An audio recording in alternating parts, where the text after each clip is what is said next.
It's almost going to fall for Martinez. Antonov trying to get there. Martinez finishes to give away the match. It's an absolute peach from the Paraguayan Miguel Almiron. Atlanta United, in just their second year of existence, have won MLS Cup. Ojo con la no wins.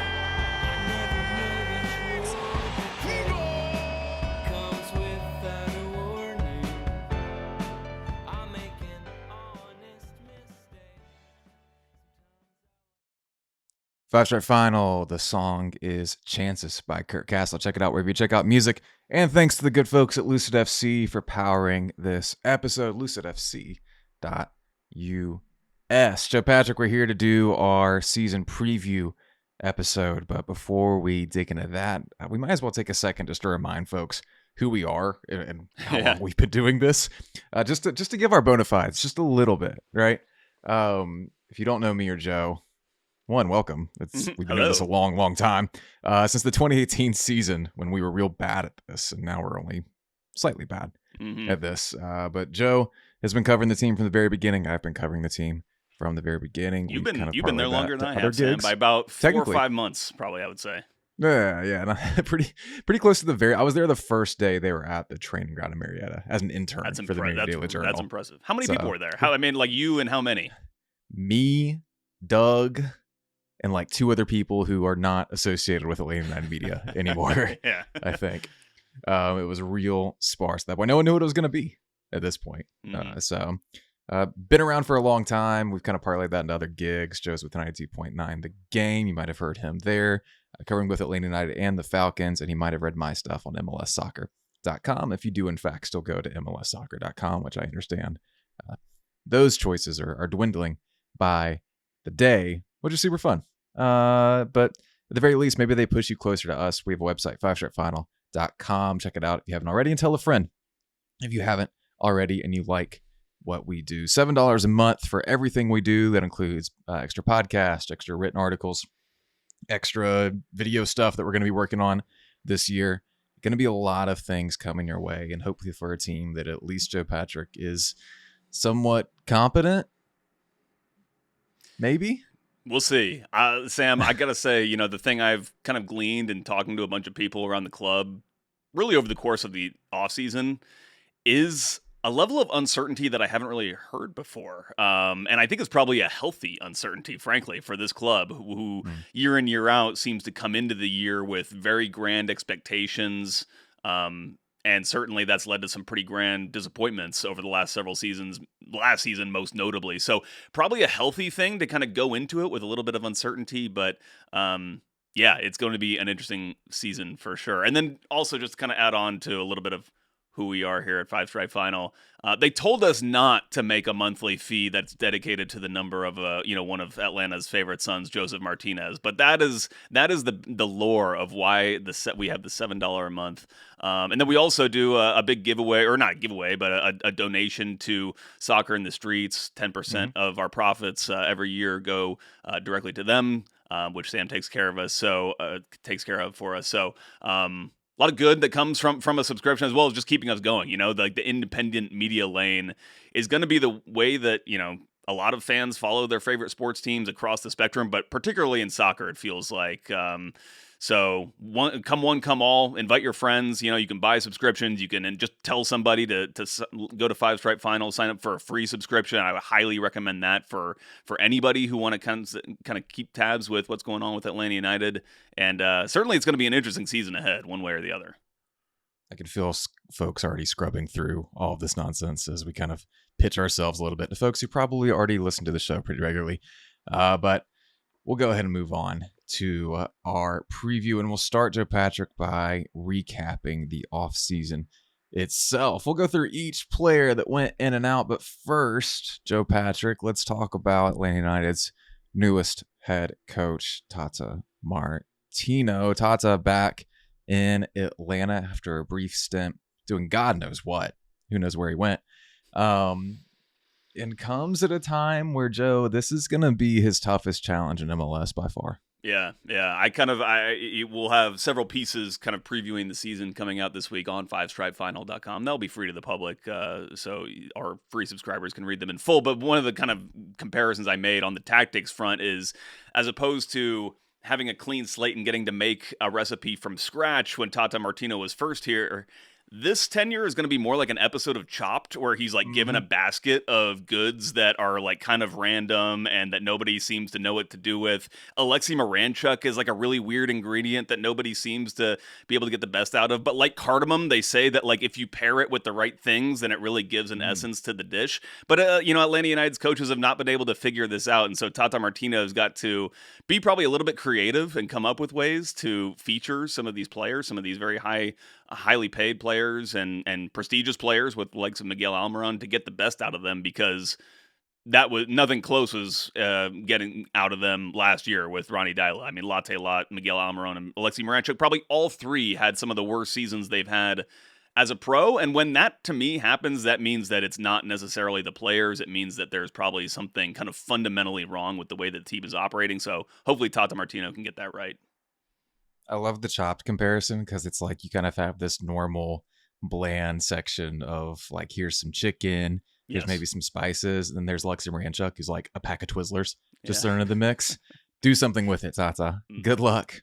It's been so interesting to see him come in, though, and kind of predict where this is going to end up. He seems to really believe in at least parts of what this is. He has been upfront about the fact this team needs more players, more signings. I think he's kind of done the 2 to 3 windows bit that we like to do here, unironically. And that's understandable looking at the state of this roster. But he's also been pretty steadfast, Joe, in the idea that Alexey and Miguel can be what he described through a translator as perfectly complementary to each other, which is very surprising to anyone who's watched this team the last year, because they were so often right on top of each other, spacing wise. If you look at a heat map of both of them, it's just a big red dot. There's no spacing in between any of them. It's just them hanging out that right half space, and they could basically just shake hands the entire game. It felt like there was issues with the spacing, issues with getting numbers forward. There were a whole lot of issues for this team, and as good as Tata is, it's going to be very difficult to solve those. Now, I will say, Joe Patrick, we probably haven't hit on it enough that Ronnie Dyla's tenure in Atlanta was a complete and total tire fire. Just no real sense of identity with this team. The tactics were stale from the jump. They were outdated from the jump, in my opinion. And the man management, especially by the end of it, was not good, because that locker room did not care for what was happening with Atlanta United and Ronnie Dyla at that point. They were displeased, to say the least, I think, with the state of things. So maybe just that, just taking Dyla out of the equation is enough to get this team at least back to playoff contention. Yeah, because it seemed like by the end of last season, not only was, I mean, we knew at that point the tactics, like technically they didn't have an advantage, but it felt like it was just, the mood was down. There was no confidence. It felt like Ronnie Dyla was just kind of getting frustrated when the players weren't scoring goals and doing good things, despite the fact that he wasn't necessarily doing anything to put them in an advantageous position. And I think that that's the one thing we can glean from Tata's first tenure here, is that it was obviously a very talented team, but it really felt like he was getting the most out of a lot of the players that were on those teams, not just the star players, but, the Yamil Assads, who probably had the best year of his career when he was in Atlanta with Tata Martino, the Darlington Nagbys, the Jeff Larenowitzes, like a lot of these types of players. Julian Gressel really broke out under Tata Martino. So I think if you're an Atlanta United fan, you got to go into this with the hope that, frankly, the coach is just going to be able to squeeze some more juice out of this team than what was gotten previously. And, we'll see how it goes. There's not a lot of fresh faces. It's relatively similar looking roster of what Tata Martino has at this point in time, versus what they had at the end of last year. But again, it goes to your point, what Tato's been saying, where it's going to take some time for him to turn this thing over. Yeah, honestly, a remarkably similar roster. I think we went into the offseason expecting more moves than have happened. And that is concerning for a number of reasons. But I will say that I went on Soccer Wise recently. Our friends at Soccer Wise were asking me questions about the team. And I was thinking through some of their thoughts on Atlanta United. And they were doing their over-under show. They were projecting lines. And the question they kind of posed was, is Tata Martino worth 15 points? Can he get this team from 28 points plus 15 to like the line of like 43 points, which they had set, which holy crap, what a nightmare of a line that is for Atlanta United fans. But I kind of disagreed with that framing a little bit. I think I put out the idea that, okay, what if Ronnie Dyla was worth negative 15 points, actually, and this is a 43-point team, then maybe Tata can push to a 50-point team, 6-7 points, something like that. And I think that seems at least a little plausible. I don't think all of these players who were at least decent elsewhere suddenly became bad soccer players last year. I think structurally and just the general situation caused them to have issues they wouldn't have otherwise. I think it was a 1th percentile outcome for everyone involved. Can Tata get them to a 75th percentile outcome for their seasons, a 99th percentile outcome, even where they start challenging for home playoff spots and stuff like that? I'm not sure. I'm not totally convinced of that, but I do think it will be better. And I do think that baseline is higher. I don't see the floor falling out the way it did at the very least. Yeah, I agree. And I think that the negative value sentiment towards Ronnie is legit because, I mean, I remember it was early in the season, relatively early in the season, maybe late spring, early summer, where he was already trying to do the like my players aren't good enough, or like these like trying to like do the press conference criticism to spark something on the field, and that is so early to pull that trigger. I mean, that is, to me, that's like the last resort thing that you do that we've seen some managers do. I don't even know if it's actually I'm not sure it's ever worked. Yeah, if it's got a great track record. If you look at the coaches like Jose Mourinho, Antonio Conte, these are coaches who don't have long tenures at their clubs, and probably for a reason. So the fact that he was going to that made me think that, okay, this is going the wrong way. And then I think that kind of management style can definitely lead to players not even performing up to like what they would consider an average standard. So yeah, I agree with you. I think that there's opportunity on the table for this team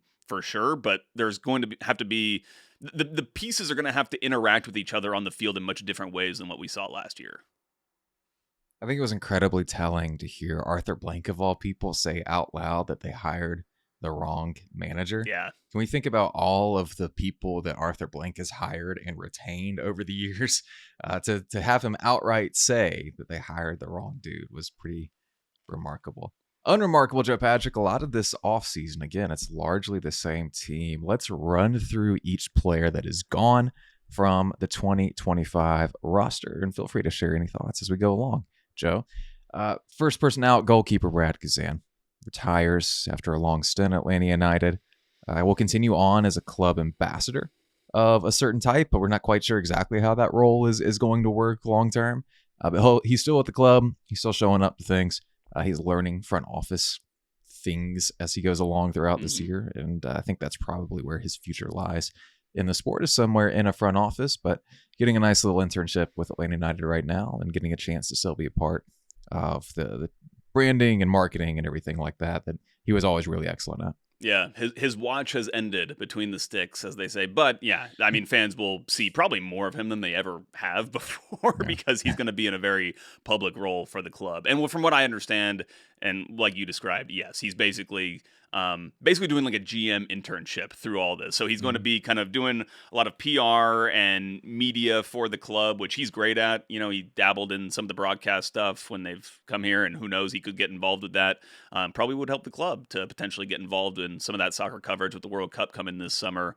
But ultimately, yeah, I think that his long-term plans are probably to have some sort of front office role, which he'll learn a lot about this year, but he's not going to be in charge of anything on that front for Atlanta United.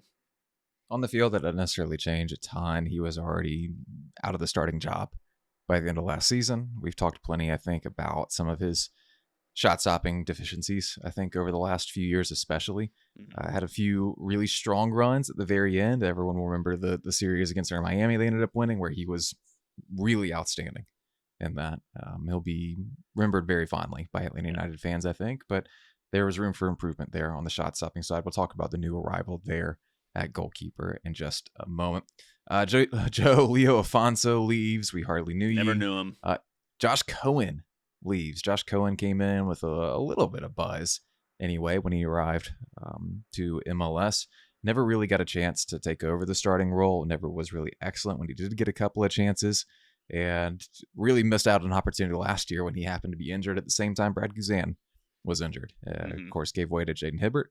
Once Jaden put in solid performances, it became pretty clear that Josh's time was probably up with the club. Yep. Joe, Brooks Lennon gone, and so are still all the without a crosses. club, and still clubless, without a club. Yeah, which just kind of goes That to is show. awful I mean, telling. Atlanta had Brooks Lennon on $700K last year, whatever it was, and this player cannot find a team that will take him at this point. Now, maybe he has some contract demands that teams don't want to meet at this point, but pretty shocking there. Well, maybe not shocking, honestly, because what were we talking about with Brooks Lennon last year? The fact that the team was better off without him on the field, without his kind of very low percentage hopeful crosses that ultimately got caught by keepers or did not reach their intended destinations. So I think he had a trial run with DC United at some point this offseason. I was kind of shocked they didn't trick themselves into doing that. But so far, yeah, nothing. Nothing. We'll talk more about right back in a little bit, but potentially a hole in the starting lineup there without him, all considered. Nick Sesak leaves, a very short tenure, was a very fringe player at the very least. Noah Cobb goes to the Colorado Rapids. They initially loaned Noah, but then Colorado activates the purchase option there. 525 in GAM there, Jeff. 525K. That's a pretty good haul, I think. At the same time, that was a player that was well regarded in both internally and in kind of the national team system as well. It's a bummer to see him go, and it's a bummer to continue to have to get rid of these guys just because you need GAM. For him, these moves like Noah Cobb and Efren Morales, those are the kind of moves a team like a Seattle doesn't really make for the most part, because they, see value in bringing up those young players. Now, I say that literally the day after they transferred a young center back to Nashville, but or a young defender at the very least. But a lot of the time, they are able to integrate players and move players up because they don't need that extra GAM. They are set. They are able to integrate these guys and have them work. Atlanta has to get rid of good young players because they're the ones who are valuable in the trade market. And Morales, for example, I know that he's not kind of listed because he was a move that happened during the year, but so was Cobb, and then this one just kind of got finalized during the offseason. But Morales is a player who was offering plus value for this team on the field. And I think if you were to ask the club decision makers, they would prefer not to have to trade away these players, these homegrown players, but it's because of past mistakes that have gotten them in a hole in the cap sheet, so to speak. It makes it so that these are the players that you can get some money for, get some value for, that then allow you to make some adjustments to that bad cap sheet that you've got. So unfortunately, it's just one of those things that had to happen. Cobb is kind of a toolsy player, but gotta admit, he never really performed well in terms of goals added metrics or any of the actual performance metrics on the field while he was in Atlanta. I think he's done better since he's been to Colorado. He just feels like a kind of a center back that needs the right players around him because he has some clear flaws, but a shame to see him leave because of those tools that he has. I still wonder if his future is at right back. I'm almost sort of convinced it might be. We'll see what he does going forward. Also gone, Joe Patrick, and bringing in a little money. Bartek Slish goes to Brøndby, a reported $3.5 million fee that basically matches what Atlanta paid to bringing in from Legia Warsaw. So no real GAM influx there, not even really a cash influx, but you do clear some cap space with that move. And frankly, a disappointing end to a relatively disappointing tenure. He was good last year. He was maybe the only player last year who actually got better as things went along. And to that extent, maybe that makes this move a little bit of a bummer, but he never really clicked in the ways that you would hope for a player who came in with an impressive pedigree, and who plays on the Polish national team, and who folks like Garth Lagerwey seem very excited about. Yeah, he just never was really able to develop that part of his game of progression and finding those forward passes consistently. And I think that it's his lack of skills on the ball, which is why ultimately Tata felt like he was a piece that could be removed, especially if he's a piece that has value and that they could then, flip into something else. It's not that he's a bad player, that he's not good enough as a soccer player basically to play on this team. It's just that what Tata needs in his specific role is going to be a little bit different than basically what Bartek offers, and so that's why they made the move. And maybe a new setting for him will allow him to improve in his game, but he never really developed in the way that I think Atlanta needed him to while he was here. Yeah, and it didn't really seem to be a fit for Tata's system either. I'm not quite sure where he would have potentially fit in the single pivot, probably just dropping back as the 6 and maybe playing in between the 2 center backs. But I just don't think he's good enough on the ball in that sense to really start dropping back and spraying passes and everything like that. And, his role as an 8 and a single pivot would not be a strong one for him either, I don't think. So it wasn't really a fit. It was a big cap hit relatively. He was a DP at one point. Don't forget that. We're not quite sure exactly what his cap hit was last year, since there are weird things structurally with what his transfer fee was and how it was amortized and all this stuff. But you do clear a guy that was taking up a hefty piece of cap space and who was under contract for like 3 or 4 more years after this. Don't forget, he's on a 5-year deal when he came in. So there was, I think, 3 more years left on that contract. So to move him out, pretty good move.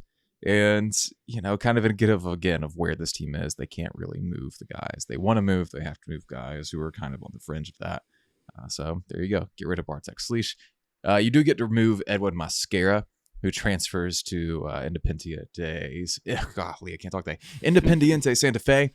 Moves cross town from the team that he was with on loan. That shows how much I think that team thought of him. But they do clear the U22 spot finally. And Edwin Mascara will no longer be returning unexpectedly to Atlanta United. It's been a long, winding road for Edwin Mascara in Atlanta. Check our previous podcast, our previous episode, if you want more detail about his whole journey, basically. But yeah, I think this will probably be one that Atlanta's is glad to finally be done with. The least beautiful story ever told. Jamal Charé heads out as well. This one came as a surprise. Weren't expecting Jamal to leave this offseason at all, but an offer came up from Columbus, who needed a backup striker. I think they're dealing with some injuries at that spot as well. So they call up Atlanta United. They get Jamal Charé, who, 11 goals in about 2,000 minutes over the last couple of seasons, has been totally acceptable as a backup number 9, an effective presser, and was kind of exactly what you wanted from that spot. But he was taking up $730K in cap space last year. I'm not quite sure what his option year deal would have looked like, but Atlanta does get about $200K in GAM for him and clears that cap space as well. Yeah, this is a tough one. Not one I would have, frankly, I think even Tata would have us place for a player like Jamal in his roster. But again, it's like if you can get resources for this player, this is a build that is not necessarily geared towards this season. It's really kind of for the season after, or maybe even the season after, but more focused on next season, kind of getting that kind of being their championship run. And so this is just one of those moves that you can make. And it does leave a question as to like if Latte Lath can't play, which he missed a lot of games last year, who is the backup striker for this team? And we saw something interesting, Sam, in the first preseason game where he actually fielded Alexey Miranchuk as the striker. I actually thought it worked a little bit better than I would have anticipated. Maybe it's a way also that kind of frees him from having to track a lot of, runners on the flanks, and he can just kind of lead the press, closing down center backs and basically be a playmaker from that striker position. Not something that we've typically seen in Atlanta under Tata, with Josef Martinez more of a poacher type of striker, but potentially an interesting backup option for them if they want to go that way, if Latte Lath can't play. Yeah, what was neat about that was he wasn't really doing false 9 things. He was playing straight up as a 9 for the most part. Mm-hmm. So I was curious to watch him kind of take on that role and do relatively well against that. Yeah, it was against Lexington SC, but still, it looked effective enough to where you go, okay, maybe in a pinch, this is an option. Obviously, Cayman Togashi is there as well. He's effectively the backup number 9, but yeah, you have that option now to put Alexi up there, and maybe we'll see that at some point this season. I wouldn't be totally shocked. Joe, also coming into the team, let's flip it a little bit. Yeah. Santiago Pita arrives as a homegrown, an effective attacker from my understanding, kind of dribbly guy. Likes to try to beat people 1v1 has been my initial impression of him. Don't know a ton about Santiago yet, but technically a homegrown on the team this year. They seem relatively high on him. A lot of hype. Yeah, he's got a lot of hype as a young winger. Have seen many young wingers in this league have a lot of hype, and then they can't get into the team for one reason or another. So we'll be interesting to see if he can actually kind of make his way into a team as an attacking player as a homegrown. But certainly I know he's I think Rob had him as his breakout player this year. Arriving also goalkeeper Lucas Hoyos. Hoyos arrives from Newell's Old Boys, which is going to be a theme for this offseason. Obviously, that's Tata Martino's old club. I believe they have a stand at the stadium named after him. He's a legend there. But Tata obviously very familiar with Hoyos in that sense. Interesting signing, though, for a number of reasons. One, you kind of bring in a guy who I think they expect to be the starter above Jaden Hibbert, which is a bit of a roadblock for Jaden, who I thought was pretty good down the stretch last year and showed an ability to block shots in an effective way. It's especially concerning to consider Hoyos is coming off an ACL tear. He hasn't really played meaningful minutes since he tore his ACL back in December of 2024. He looked fine in the little bit of preseason we actually got to see. We only got to see one game. The distribution is obviously there. We get that. But for me, it's always, can you complete the primary objective, which is shot stopping? And I'm not really convinced the mid-30s guy coming off an ACL tear is going to be doing a whole bunch of shot stopping. Yeah, it feels like, similar to Guzan in that he's this kind of older goalkeeper that has a very significant injury late on that is probably going to affect him even more in terms of being able to cover that space between the sticks. But to me, this is just one that it's kind of frustrating when there's a manager that you like and then that manager wants to have a specific play, not like a specific player like he targets Lucas Hoyos, but he clearly has faith in has trust in Lucas Hoyos that he's going to be able to execute what he needs on the ball from that position. And he just doesn't have as much familiarity with Jaden Hibbert yet. And frankly, maybe Jaden Hibbert is not as capable at this point in his career as, doing some of the on-the-ball stuff. Now, I think that there's no question in my mind that Jaden Hibbert's the better just straight-up shot stopper between the two. Hoyos is, not only is he old, he's kind of small, like for a goalkeeper. He doesn't really look like... He's Nova-sized. Yeah, he doesn't really look like that kind of, that big frame, so I would imagine that's going to affect him quite a bit when it comes to stopping shots. But I think that Tata just really values the on-ball stuff more than that, frankly. And so we'll see how it works out. I don't think the door is completely shut for Jaden to potentially win this job over the course of the season. But for now, I think Tata wants somebody that he knows what he's going to get from him. Yeah, there's the idea too that you just kind of need that stability in that on-ball sense, especially as you're starting to get everyone comfortable with the system itself and playing out of the back. Because if they're not confident in Jaden's ability on the ball, then they're not confident in really anything structurally happening at that point. So if you can at least trust Hoyos to be good on the ball as both a player and a coach, then maybe that helps with the system as a whole. And it's a really good point that you make, Sam, that it's not just about the technical ability, but it's about the intelligence and like knowing how to distribute the ball when they go through this build-up process that Tata is very, very particular about. Yeah. Don't forget, Jaden's extremely young, early 20s. He's got time to grow. I don't think this is a massive roadblock for him, all considered, but it is a little bit of a bummer to take one of the things you might have been excited about at the end of the season and kind of cancel that out immediately heading into 2026. One thing to be excited about, though, Joe Patrick, heading into 2026, Tomas Jakob comes in as a U22. They spent about $5 million to bring him in from Necaxa. He wasn't there long because before that, he was at Newell's Old Boys. So he spent about a semester, I guess you want to call it, at Necaxa. But another Newell's player comes in, again, about $5 million. And he can play in a few different spots. He's primarily been playing as a number 6. To start the year, they projected him more as a right back coming in. I don't think things have quite worked out that way just since the departure of Bartek and no real 6 available for this team. So Tomas Jakob steps in. And oh boy, I've got some questions about that. Yeah, it's an interesting one. I mean, I think he's an interesting player. He's got a lot of skills, and he's got an interesting body type. He's kind of like he's like a tall guy. To me, he profiles long term as just a straight up center back, but right now you can just get experience in some less stressful positions. One of those not being that number 6 role, which Tata Martino has been talking about all training camp as wanting to fill, and they haven't filled it. We talked about this, Bartek Schliech kind of not being that profile player, but they haven't brought anybody in yet to really fill that role. So as you say, Tomas Jakob has been doing it. In the one game that we saw, I thought he was fine. But it's going to be, there's a lot to that number 6 role in Tata Martino's system because the way that player moves around the field, a lot of other players then adjust to. I'm not so certain that Jakob is like an attacking fullback either. Like in this system right now, the fullbacks really get high up the field and touch chalk when the team is building up. I'm not sure that Jakob is that player either, so it's going to be interesting to see how he kind of works himself into the team regularly. But I know that from what you and I have heard, Sam, that is the plan for him, is to be that right back for this team. Eventually. But again, they can't bring in that number 6 right now. They're trying to. We maybe talk about it a little bit more here in a second with the player they're trying to bring in from River Plate. It doesn't seem like that's really in the works right now. I know they're trying. I don't know if it's going to get done.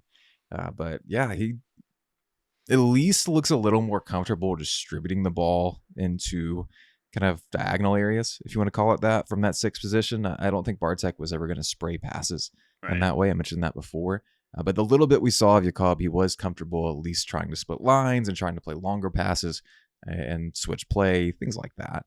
But yeah, I mean, it's a lot of pressure for a young player coming into a new team and a new system to start to recognize where he needs to be on the field in certain moments, how his movements trigger other movements from his teammates, and how he has to play in a pretty 360-degree space pretty constantly, right? He can't just focus in on playing it forward and to the left like you might do as a right back. You have to have everything around you in your peripheral the entire time, and you have to be aware of it. What's interesting about this one is that it seems like this is one that basically comes straight from Tata. Like, Tata scouted this player, he found this play, he made it his priority basically to get Thomas Jakob across the line. So it'll be interesting to see if it's going to be fruitful for Tata, because, track record for any manager is not perfect with players that they, observe from the outside and think they can make work in their team, and then it does or doesn't happen. So it'll be interesting to see if Tata nails this one or not.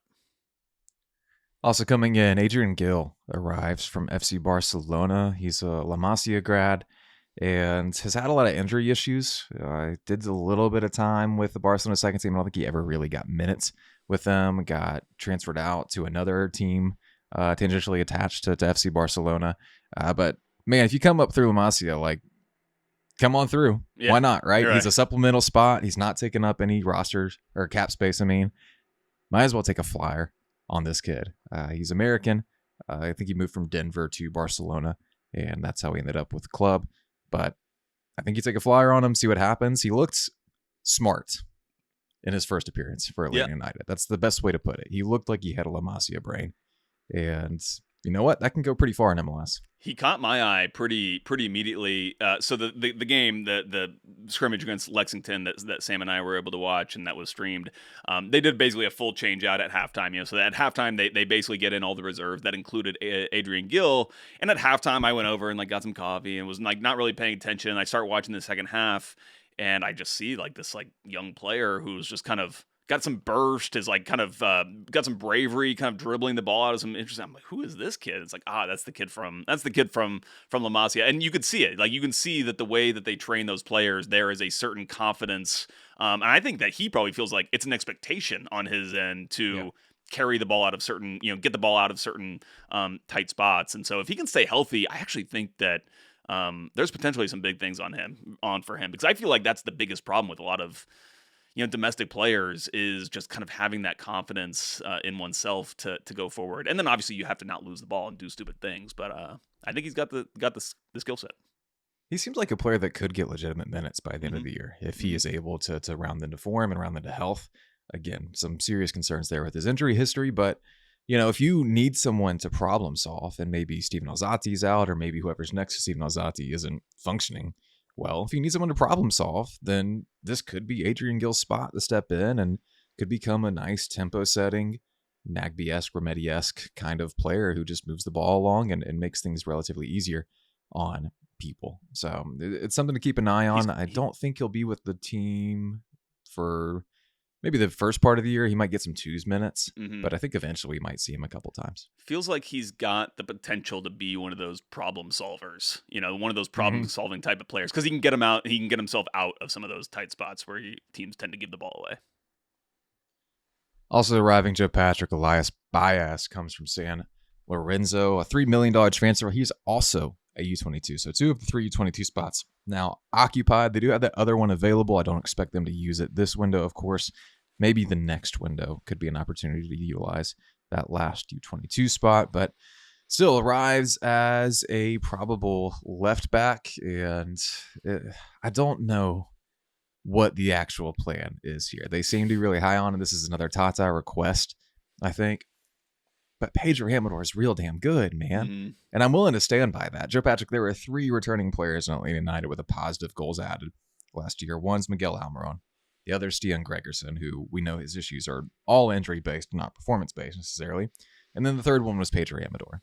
That's one of your 3 players who actually performed at an above-average level last year on a pretty terrible-ass team. Yeah. Yeah.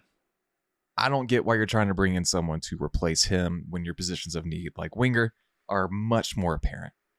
That's my take. Yeah, I frankly, Sam, just my opinion, I'm speculating here. I think that one of the reasons they bring him in is because they're willing to shop Amador if it returns the right value for them. And it's tough because Amador's provides pretty good value for you. It's been like really up and down. Obviously, it was maybe like he was overperforming when he first came, and the numbers are probably underperforming last year, but he's on a great number contract-wise for MLS, and so it makes him really valuable in the league in particular. And so it's going to take the right kind of deal in order to, I think, pry a player like Amador away from Atlanta. But I feel like Baez is just kind of some cover there in case they want to do that in the summer.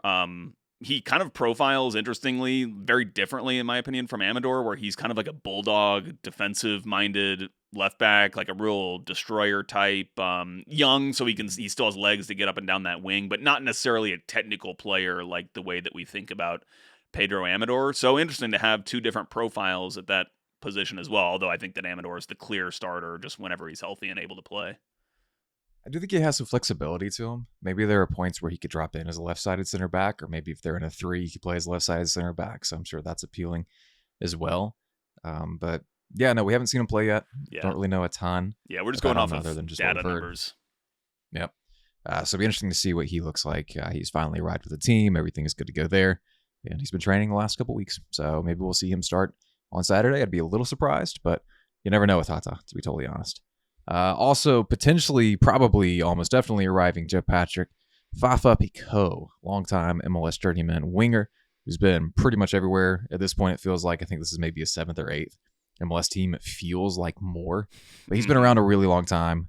Played at Inter Miami, Houston, Vancouver, and has largely been very successful doing what he's asked to do, which is be kind of the versatile super sub winger who can come on and make things happen. 13 goals and 6 assists in the last 2 seasons over about 2,400 minutes.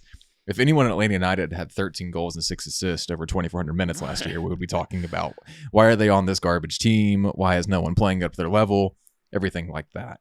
This is a really smart move, and I want to give credit to Discord user Megan, who was all over this even before anyone knew this was a real thing, possibly even Atlanta United. There was a trialist in one of the preseason games for Atlanta United. Obviously, we couldn't see it because of the closed door, but there was a trialist. So we all start guessing who the trialist is, and Megan's guess was Fafa Picault. And as soon as she said that, I went, oh, that's a really smart and adept roster building move to grab a free agent like that guy. So they'll probably never do it. Right? Right. Full credit to Atlanta United. This is a smart, adept roster building move that I think builds out a position of need for what's probably going to be a pretty cheap deal and probably a 1+1 contract at most. Yeah, this is Megan's Derek Etienne. Like this is Yes. her call. Oh no, don't put that on her. Calling her shot, and yeah, it has to work out better than it worked out for Derek. Little tidbit, Sam. I can tell you that Fafa Picault was not the trialist. So there's one name off the books, but that's not really important. Nobody would really care about who the trialist is. But yeah, no, he's great. I mean, he's kind of like an archetype in and of itself. Like Fafa Picault is kind of a legend in MLS for like bouncing from team to team and basically being the same guy at all of them, which is like what you want. You want somebody, reliable who can, you know what they're going to give you when you come here. So hopefully he can continue to be that person in Atlanta. And if he does, he'll probably be like one of the best wingers they've had in years, very frankly, based on what we've seen. Yeah, look, this team needs more MLS. I think so much of their totally. scouting has been kind of tempered by this idea that we don't want to be. Stop trying to reinvent to MLS. Just it's MLS. Sometimes you got to play the game, man. Sometimes you got to get your Fafa Picauts. Sometimes you got to go out there and get Corey Baird. Please don't sign Corey Baird. Sometimes you got to go out there and find Anibal Godoy, whatever else, right? Like you got to get the dudes who are going to do the work and know the league and have proven that they can be successful in the league. Fafa is exactly that. I think he will fit well And I think we'll see him a few times throughout the year, get some spot starts and things like that at a really thin, really thin group of wingers right now, all considered. So there will be opportunities for him to come in and make an impact. Joe, last one here, not a player, but worth noting because Atlanta United got 100K in GAM for this move. Director of High Performance, aka Sports Science, Dave Tenney leaves for y'all Salt Lake. Atlanta gets 100K in GAM for this. That was a surprise to all of us. He one, that they got GAM for it. Two, that Tenney left. It was only a year with Atlanta United. I think part of that is due to Garth Lagerwey's departure as president of Atlanta United. Partly very responsible for bringing Dave Tenney in the first place, I think. So once Garth leaves, Tenney moves on as well. John Abbott is now director of sports science or high performance, or whatever they're calling it, for Atlanta United. He's been with the Cubs the last 5 years, so a foray into soccer for John Abbott. Curious kind of how that translates. I'd love to talk to him about it. I think that's super interesting to go from the least runny sport to the most runny sport. True. From a sports science perspective. Yeah, it's a weird crossover to go from baseball to soccer. It is kind of funny for Atlanta United. It's like they signed this high-profile sports scientist and Dave Tenney, then sign a great manager who. It's funny to me. I just envision them just like not getting along at all, like Tata and like a sciencey medical person, and obviously Tata is just in a more powerful seat basically and gets his way, and so Atlanta profits, 100K GAM. So they sign him for nothing, they get 100K. So I'll take that deal, and it doesn't matter to me who the sports scientist is. It's not like David Tenney was really like keeping injuries down. Not that I expect the sports scientists to like be able to control injuries or anything, but it's like. Last year didn't seem much different than previous years. So yeah, it wasn't totally different. They were pretty solid though, all considered injury wise, especially compared to a couple of years before that. I mentioned the injuries. They probably were better injury wise. Now you say it, but now that I think about it, but I felt like the team was not fit. I don't blame Tenney for this. I blame Dyla more for this. But I just felt like it took them forever to kind of get a full fitness, and like Dyla was like saying like early in the season, like we're not yet fit, and I get it. Probably no team is at that point as fit as they want to be. But it felt like they were just like losing their legs in the 60th minute in a lot of these games last year, especially early. Yeah, I mean, even the 45th minute, they were atrocious on couldn't coming get out of halftime. Yeah, for a large chunk of the year. So that could have played a big part of it. I expect them to be fit after a full preseason under Tata, who was famously he will make you work in practice, maybe a third practice, maybe a fifth practice, maybe a ninth practice that week that gets you reported to the MLSPA. You were going to practice, you were going to be fit. They had Martino. They had two road portions of their training camp. They had a trip to Florida and then a trip to Texas where they played a bunch of preseason games. I have a feeling that trip to Florida was like hell week for the team. Just running, you clip your toenails and you just get through it. Mm-hmm. I wouldn't be surprised at all. Real quick, Joe Patrick, let's touch on one more thing from this offseason. We mentioned it before, Garth Lagerwey does depart, though. Atlanta United still looking for a club president. I think a lot of stuff right now at Atlanta United is covered in multiple facets. Kate Nossinger is in charge of the business side. Chris Henderson in charge of the sporting side. Of course, Demetrius Estathiou is there as well to help with contracts and other lawyery things that he deals with on a day-to-day basis. Those things are all covered and wouldn't necessarily be totally influenced by a club president. So I think the ship is steady, but Atlanta United will eventually hire a new club president who will also be in charge of the upcoming NWSL team as well. We haven't heard a ton about the progress on that. It's one of those things we probably won't know until we know, but no clear candidates like last time. Nothing that makes immediate sense like last time in the same way that Lagerwey did. So we'll just have to wait and see on that end. Whoever arrives, though, I don't think will have a ton of influence on the sporting side.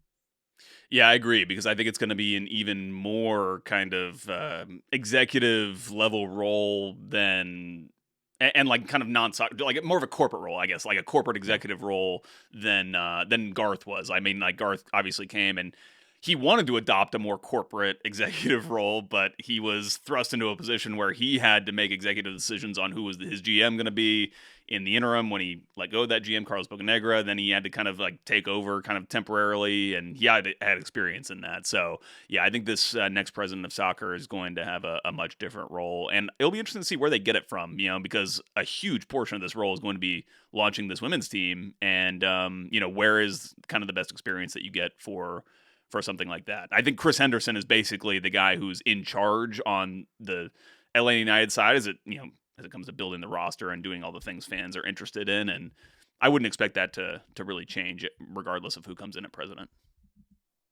Real quick, do you want to send our best wishes to Garth? The last I've heard, Joe Patrick has been very positive news. Me too. On that front. So Me too. Very I positive. want to say shout out to Garth, and I'm extremely, extremely glad to hear. I hear we could see him potentially, not in Atlanta, but I think that he's going to try to get back in action here soon. So we'll see. Excellent. Good. Yeah. Good. All right, Joe Patrick. That's the offseason recap. Let's talk about the preseason a little bit. We already mentioned Hell Week in Florida. Joe, the last preseason game that was scheduled with Dallas got about 6 minutes in and got canceled due to weather. That's 3 whole preseason games for Atlanta United. In this one, they beat Lexington SC in the one we were allowed to watch over at the training ground in Marietta. Yeah. And then they did whatever they did in Texas. I think there was a comeback win against Red Bulls. There was a draw with Houston. We don't really know a ton about it. There's not a ton to take away from it, to be totally honest. But Joe Patrick, I want to put out there that 3 preseason games feels like a very low amount, to be honest. We talk about fitness. We talk about cohesion. That feels like a really insignificant amount of games, to be honest, to get prepared for all this. Sam, this whole thing feels rushed. Like the first game of the season, I feel like I'm not ready for it. This podcast feels rushed. Like we're like, holy crap! Like the season. Not that we're like scheduling this necessarily yesterday, but it wasn't that long ago that we were talking about what we need to do to actually be ready for the start of the season. So like, it just feels like all of this is coming together very quickly. And I also have another rant about like why we can't watch these games and how much of an own goal that is for the league to like not put these open for public consumption, even if you don't want to feature them. And I don't know whose like decision this is, if it's one of the clubs involved in a friendly. I would imagine that Atlanta is always open for the publicity and wants stuff, content basically for their fans constantly, no matter what it is. So I can't imagine this is an Atlanta thing. I don't know if it's MLS or Dallas or whoever, but really frustrating that we weren't able to watch more of these teams in preseason. Like even the NFL does it. We know that it's not the best soccer. You're not, if you feel like you're giving something away strategically, like forget it. Like you're not going to be good anyway. So just give us these games. And everyone knows what you're doing anyway 5 games into the season. Right. It just like everyone understands what the plans are at this point. And especially if you're, Ben freaking Olsen at Houston. Buddy, you've been in the league since the Clinton administration. Dog, we know what you're about. We know what your team's going to look like. It's okay. It's ridiculous that we couldn't see a lot of that. So we don't have a ton of insight from that. I do, like I said, I worry a little bit about cohesion and fitness after just 3 games. I will point out that there were a couple of folks who were absent for some of this preseason. Pedro Amador was off in Portugal, has to come back into the country to get his green card. That'll be great for Atlanta United. They won't have to worry about that international spot anymore. You also had Alexey Miranchuk. Alexey, yeah. He's been out for the last week and a half. Yeah. So he's missed at least most of these. I think he's only played in the one against Lexington. Yeah.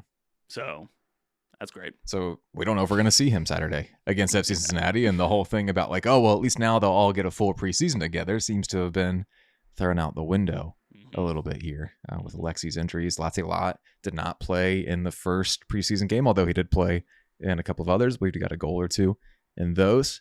I don't know, man. It's tough to take too much into preseason, but a worrying lack of information on our end from this. Something that I thought was a little bit ironic, and the one game that we've seen, we basically have to talk about just the one game. That it's all we've seen from this Atlanta United team under Tata Martino. So it sounds ridiculous to talk so much about a scrimmage against Lexington SC, but here we are. Funny to me that after all the debate last year about who should be the number 10 or who's the better number 10, et cetera, Tata Martino's just going, we're not going to play with a number 10. Right. And we're going to play with kind of modern soccer team. Right. Exactly. And it sounds like he's going to kind of put Alexey and Almiron in some of those pockets that kind of flank Latte Lath, not necessarily on the wings, so to speak. And so again, with what we were talking about at the top of the show, it's like, it's not a lot different in terms of the idea of how this team is supposed to operate. And that's basically with the way that Tata described it, Alexey providing for Miguel and Latte Lath primarily. And so we'll see if he can kind of get the strings pulled in the right way in order to be able to do that.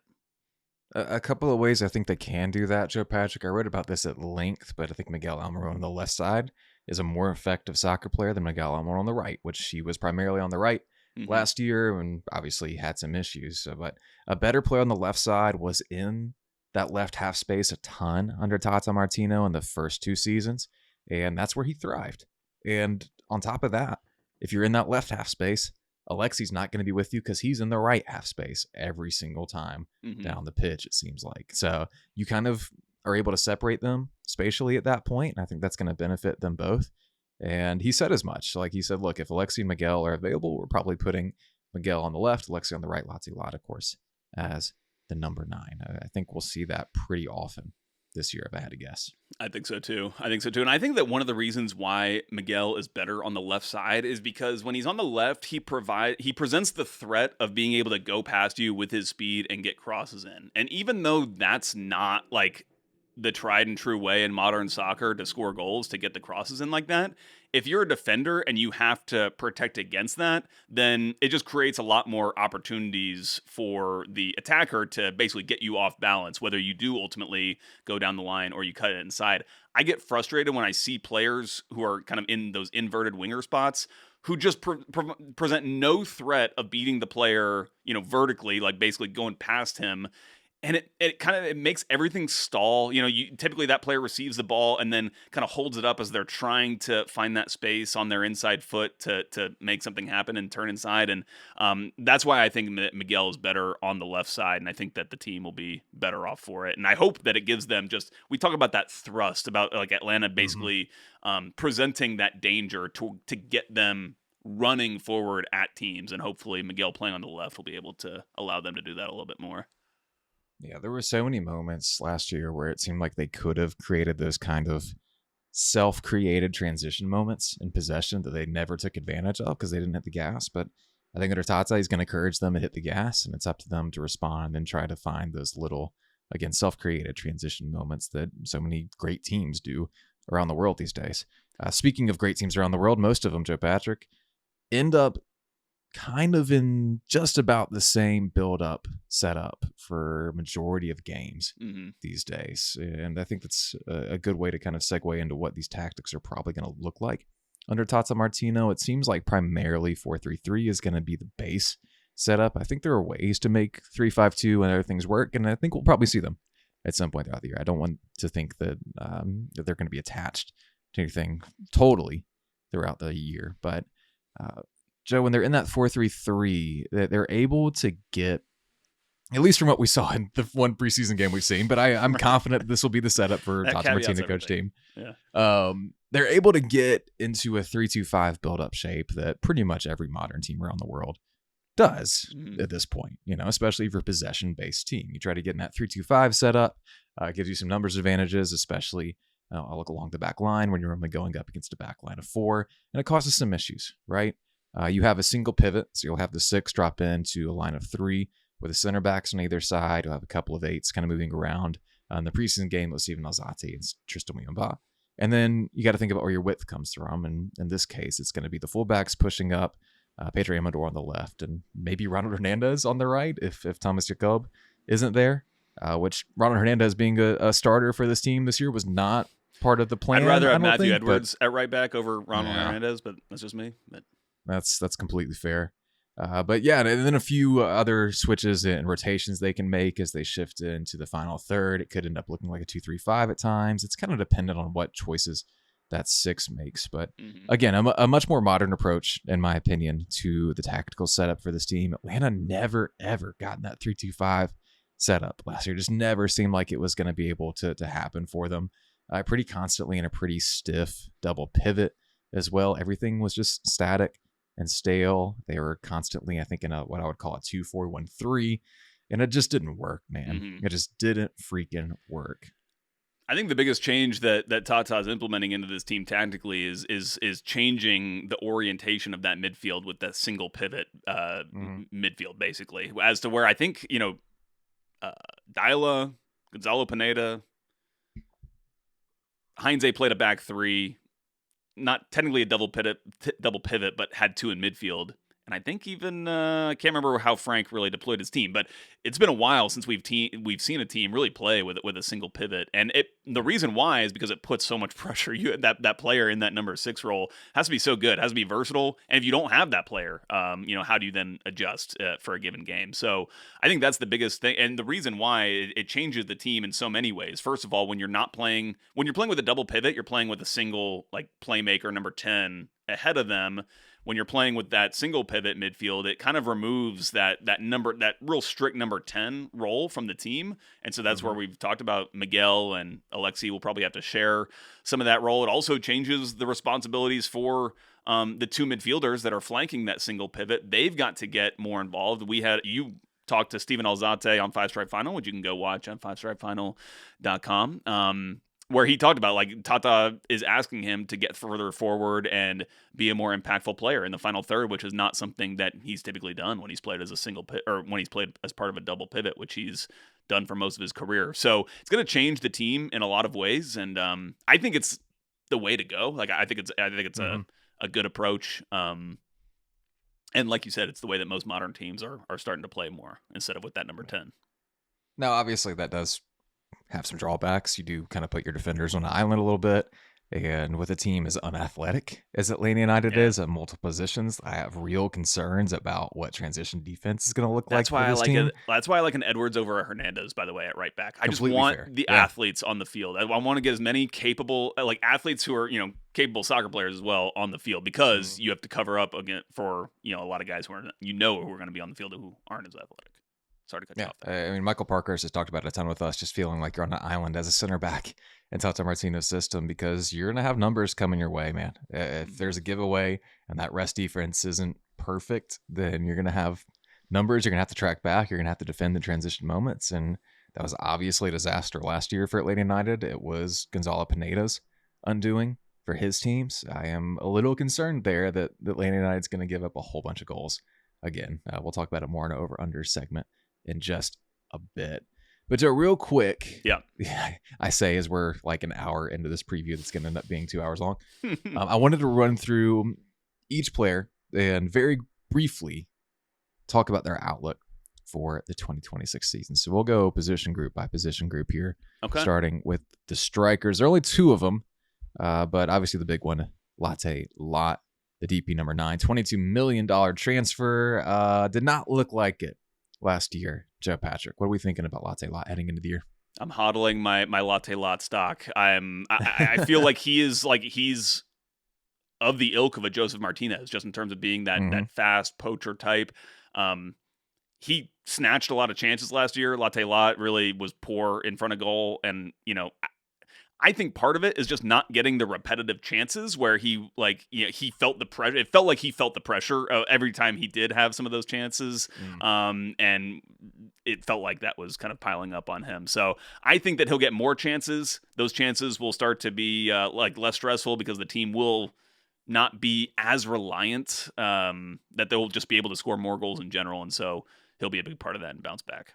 What about you? I think I'm right with you. I see him taking a big jump forward this year, and in large part because the structure will allow him those chances more often and more times. I think it's such a good point, Joe, that he was really, really pressing anytime he got the ball, because like you said, there were only going to be so many opportunities, and frankly, finishing has never been his strong point. It's never been like, wow, look at what an incredible finisher he is. He outperforms his metrics. It's never been that. It's that he finds chances consistently and that he can beat you off the dribble and make chances happen himself. We didn't get to see a ton of that last year. On top of that, Joe Patrick, he had played a ton of soccer coming into the year. No real breaks for him.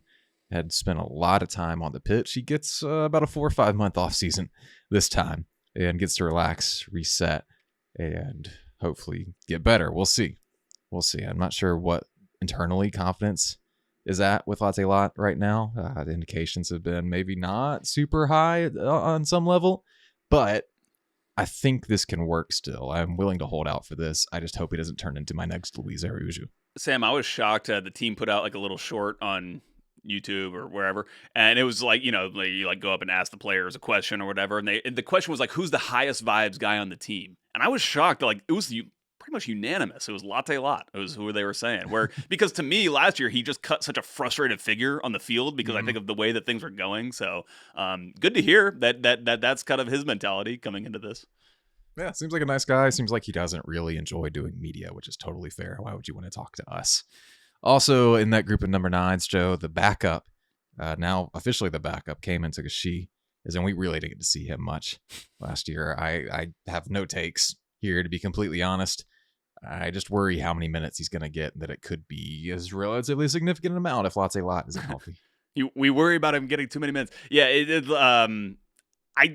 the context to me says that they actually like him, like Tata likes him a little bit, and that being one of the reasons why they were willing to let Jamal Tiara go, obviously for something in coming back to them for that trade. But I think Tata probably sees him as like capable presser, reserve forward basically.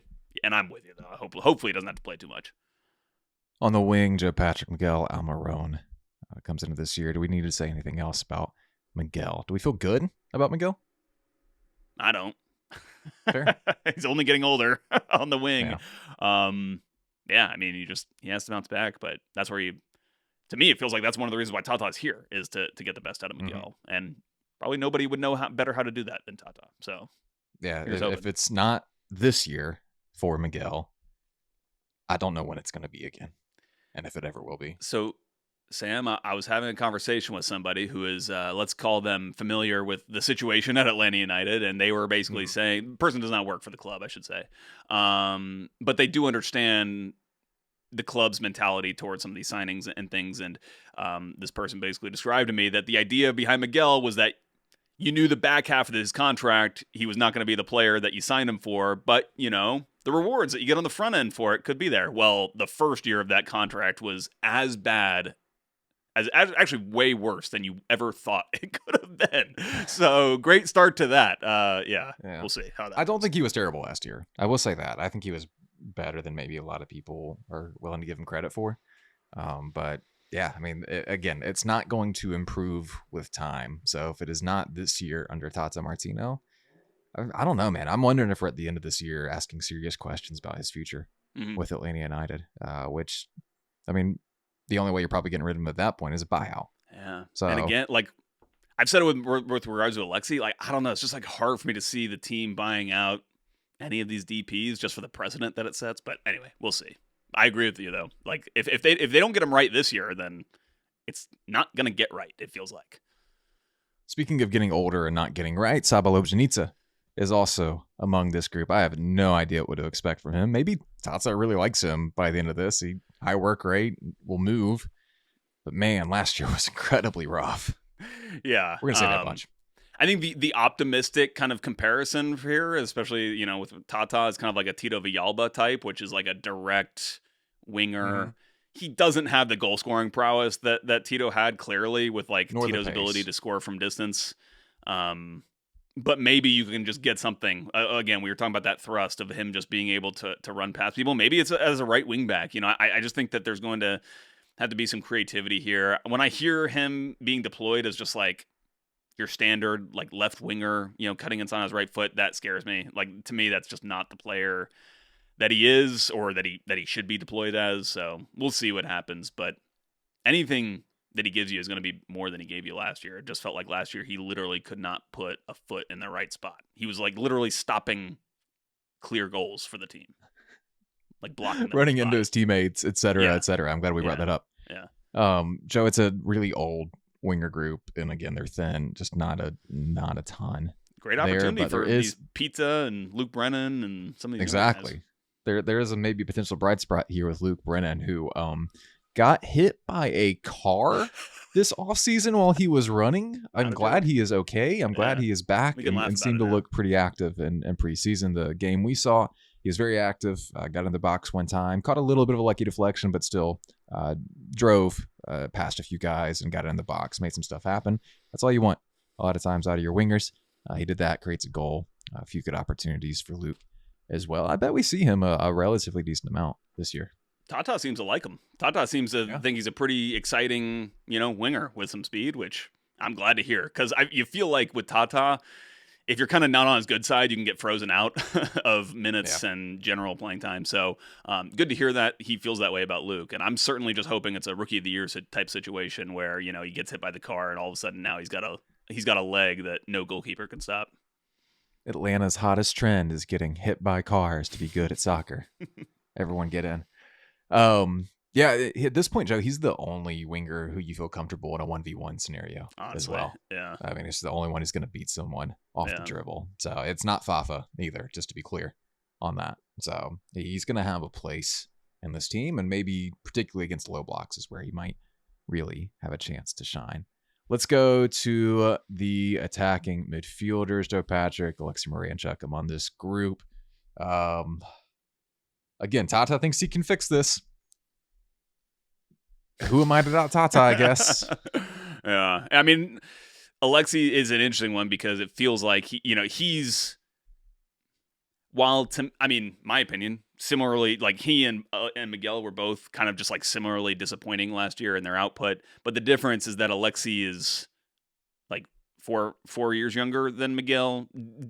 Basically, there's still an opportunity to move Alexey on and get something back for him, which I think the team is going to be looking to do probably this summer.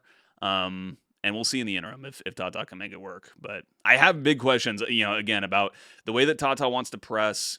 That conversation that you had with Alzate, he talked about like we want to be further up the field. And when I'm looking at the dots on the chalkboard, I feel like teams are going to be able to put him in situations that he does not want to be off the ball, where he's having to track fullbacks, and that's what really worries me. And if the plan is for him not to track fullbacks and maybe pass those runners on, the communication is going to have to be so tight, and the team's going to have to be so on it. I'm skeptical, but we'll see. I mean, that was always a big part of the concern with him coming in. Was he going to offer anything defensively? Could he be a modern number 10? If you will. And so far, the answer has been absolutely not. And he hasn't even been good at the classical number 10, who is chance creating and everything like that. It has been a rough tenure for him. I am willing to buy whatever Tata is selling for almost everything, but this is the one where I have some real concerns. Again, also there's Santiago Pita. We talked about him as well. I think he plays more on the wing for the most part, but can drop in as a 10, I guess. We talked a bit about him already, but good buzz out of him. Let's move on to a central midfield chock full of 8s rather than 6s. We'll start with Steven Alzate, who again we talked to on our show just a week ago, I guess it was. Check that out, 5stripefinal.com for the full interview there. He fully knows that he looks super chill out there playing. He is aware of the situation, but at the same time, he can be really effective on the ball, man. It was kind of funny that was clearly something that he's gotten from a lot of other people. Is that he's got this very kind of no surprise. Yeah. He's like, I get that a lot, but it is true. It'll be interesting to see how he plays. I mean, I think that there's potentially more to come from him, but how well is he able to operate in some of those areas higher up the field? But what I said about him in the short glimpse we got of him last year was that I described him as like a clever distributor of the ball, just in the way that he's able to get it off his feet, play it in certain angles that we don't typically see, like worse players play the ball. Can be kind of like, a little bit abstract in that sense. And I think that I feel like he's got an opportunity to be really good, but I think that he could also be a really bad fit potentially for the system in terms of the running. Yeah, kind of similar with Alexey. He was brought in for Ronnie Dyla. Right. Which again, he basically confirmed, like have not, so not, many not questions confirming about that he was there, but he was like definitely kind of planning to play for Ronnie. Yeah, definitely. Again, I'm still not sure if he was the best player on the board or a player that Ronnie wanted. If it's the latter, then real concerns about that. But overall, he has seemed very clean on the ball in a lot of cases. There are some moments where, again, keeping it real goes wrong, and he can have some giveaways that look particularly bad because of how chill he is. Where I'm most concerned, though, is defensively. Again, those transition moments. Is he going to be able to cover ground? Is he going to be able to cover ground at speed? Is he going to be able to help folks out? But in some sense, Joe, to me, he seems like the Nagby comp in this team. If we're looking at a 2018 comp, he can solve problems for you. He can drop back. He can make people miss. He can progress the ball forward. And I think that's going to be a big part of the system. I expect a pretty notable year for him in terms of on-ball usage rate, in terms of just being a key part of this team, for better or worse. Yeah, no, I agree. I mean, I think it could be a great year for him. I generally think very highly of his skill. Like, I think that he's a very talented player, especially for what Atlanta's paying him. So hopefully Tata can get the best out of him.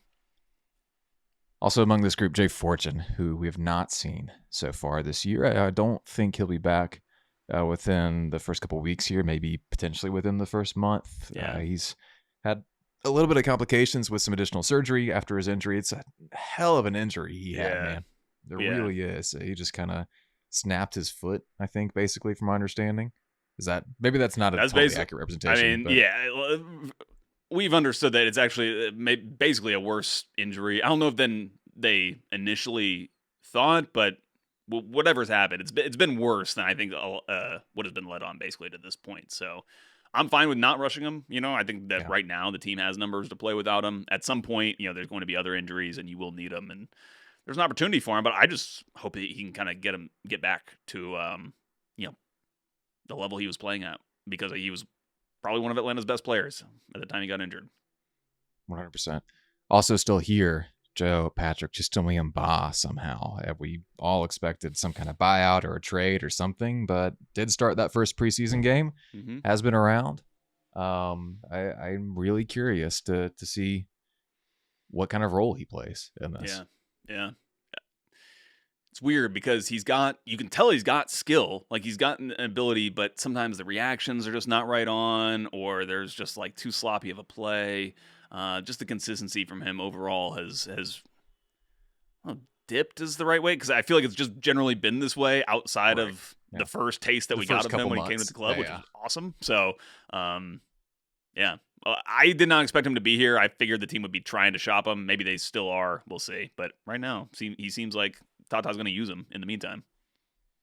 A couple of young folks to keep an eye on. Cooper Sanchez is a homegrown with his team. They seem to really like Cooper. I think Cooper's got to grow in his frame a little bit, but good player on the ball, and I think they really like his skill set. Not sure what Aiden Torres' role is this year. He was off roster last year. He might be the same this year. And then you have the Sixers, Joe Patrick, which, again, very limited.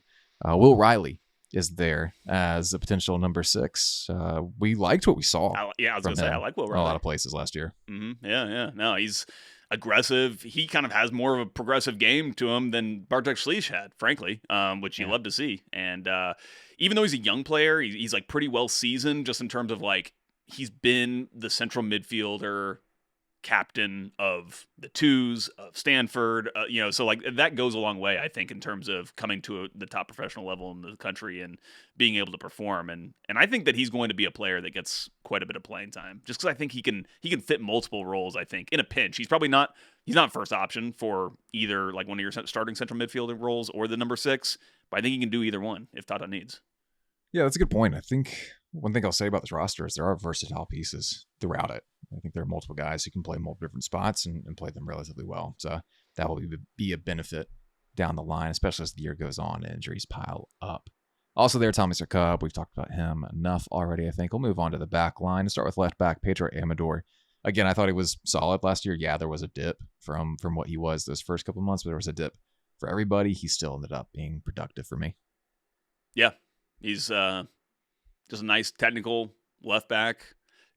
Notable that in the friendly that we watched, he was actually tucking inside in the buildup, and the wing, because Atlanta was playing with a natural winger Luke Brennan on that side, and therefore Luke Brennan was basically playing as the player that keeps the width for the team, which was interesting because normally you just see it as the fullbacks being those overlapping high, but interesting that Tata is willing to experiment with that kind of thing, and it makes sense with Amador. It's probably one of the more technical players on the team, honestly. Yeah, on top of that, he looked freaking awesome in that game. He was so good. Yeah, to get a couple assists. I would love to see him in that role more and more. Again, don't really understand the Baez signing, but here we are. Dominic Jonqui is there as well. He is dealing with an injury right now. He's out for a few weeks. I'm not sure how much we'll see of Dom this year. He's still very young and still growing. Move on to the center backs. Juan Baracol is your likely left-sided center back. I don't necessarily think he is a stronger player than Stian or Anea, but we might see him just for that ability to play the ball with his left foot. Yeah, he's got the left foot, and so that's going to help him. And it'll probably be a regular left-sided center back, I would think, for this team. I will see how good he is. I kind of have my doubts, but we'll see. There's some Braum there. He hasn't played like that's the think. problem is like he has not really played in teams who want to play expansively, or I should say play well in teams that want to play expansively. Like when he's played his best, it's when been with like bunkering bad teams at least from what I remember. So my expectations we'll see, are man. not. I have real concerns there defensively for sure. On the right side, Stian Gregerson is also still here. Yeah. Again, like a lot of these players, the club is probably like, wish he wasn't. But and it's not that he's like a bad player, but obviously there's huge question marks about his just availability game to game with all the injuries that he's had and the fact that he's a very high paid player where they would love to reallocate some of that money towards some of these other positions like the number 6. So that's the reason. It's not that the club like dislikes Stian whatsoever. And I think, frankly, he's like I think he's their best center back when he's healthy. But again, how often is he healthy? And then when he does return to health, there's a period of like kind of reacclimating to the game in which you're not at your best, and it feels like he's almost like perpetually kind of in that kind of state. I'm not sure how much we'll see Anea Mihai and Stian paired together this year, but I think that is technically your most talented pairing. I don't know if you're the best fit as a pairing, but I think that is your most talented pairing. So I am curious to see. Maybe they surprise us on Saturday, and there it is. We'll see. Anea Mihai is back after a relatively okay couple of months in his first stint with Atlanta United. I like his on-ball ability a lot. I think he can spray passes, his long ball ability especially. And I think Tata Martino is going to be a big Anea Mihai person. I can see like 30, 33 starts for Anea this year, to be totally honest. I think he's going to be in the lineup almost no matter what. I agree. He's not pacey, which we'll see if that presents an issue for the team. But I agree. I think that otherwise he gives Tata a lot of what he wants from the back line. Yeah, he's got some leadership moxie to him, a little bit of aura communication to him. I think that's helpful. He'll bark at people as on the field, his teammates. Yeah. One quick note, Joe, before we move on. Juan Barracall does have that loan through halfway through the season. So Atlanta still has that purchase option. Okay. So he's still not technically going to be a full-time player for Atlanta United going forward. We have to still figure that out, right?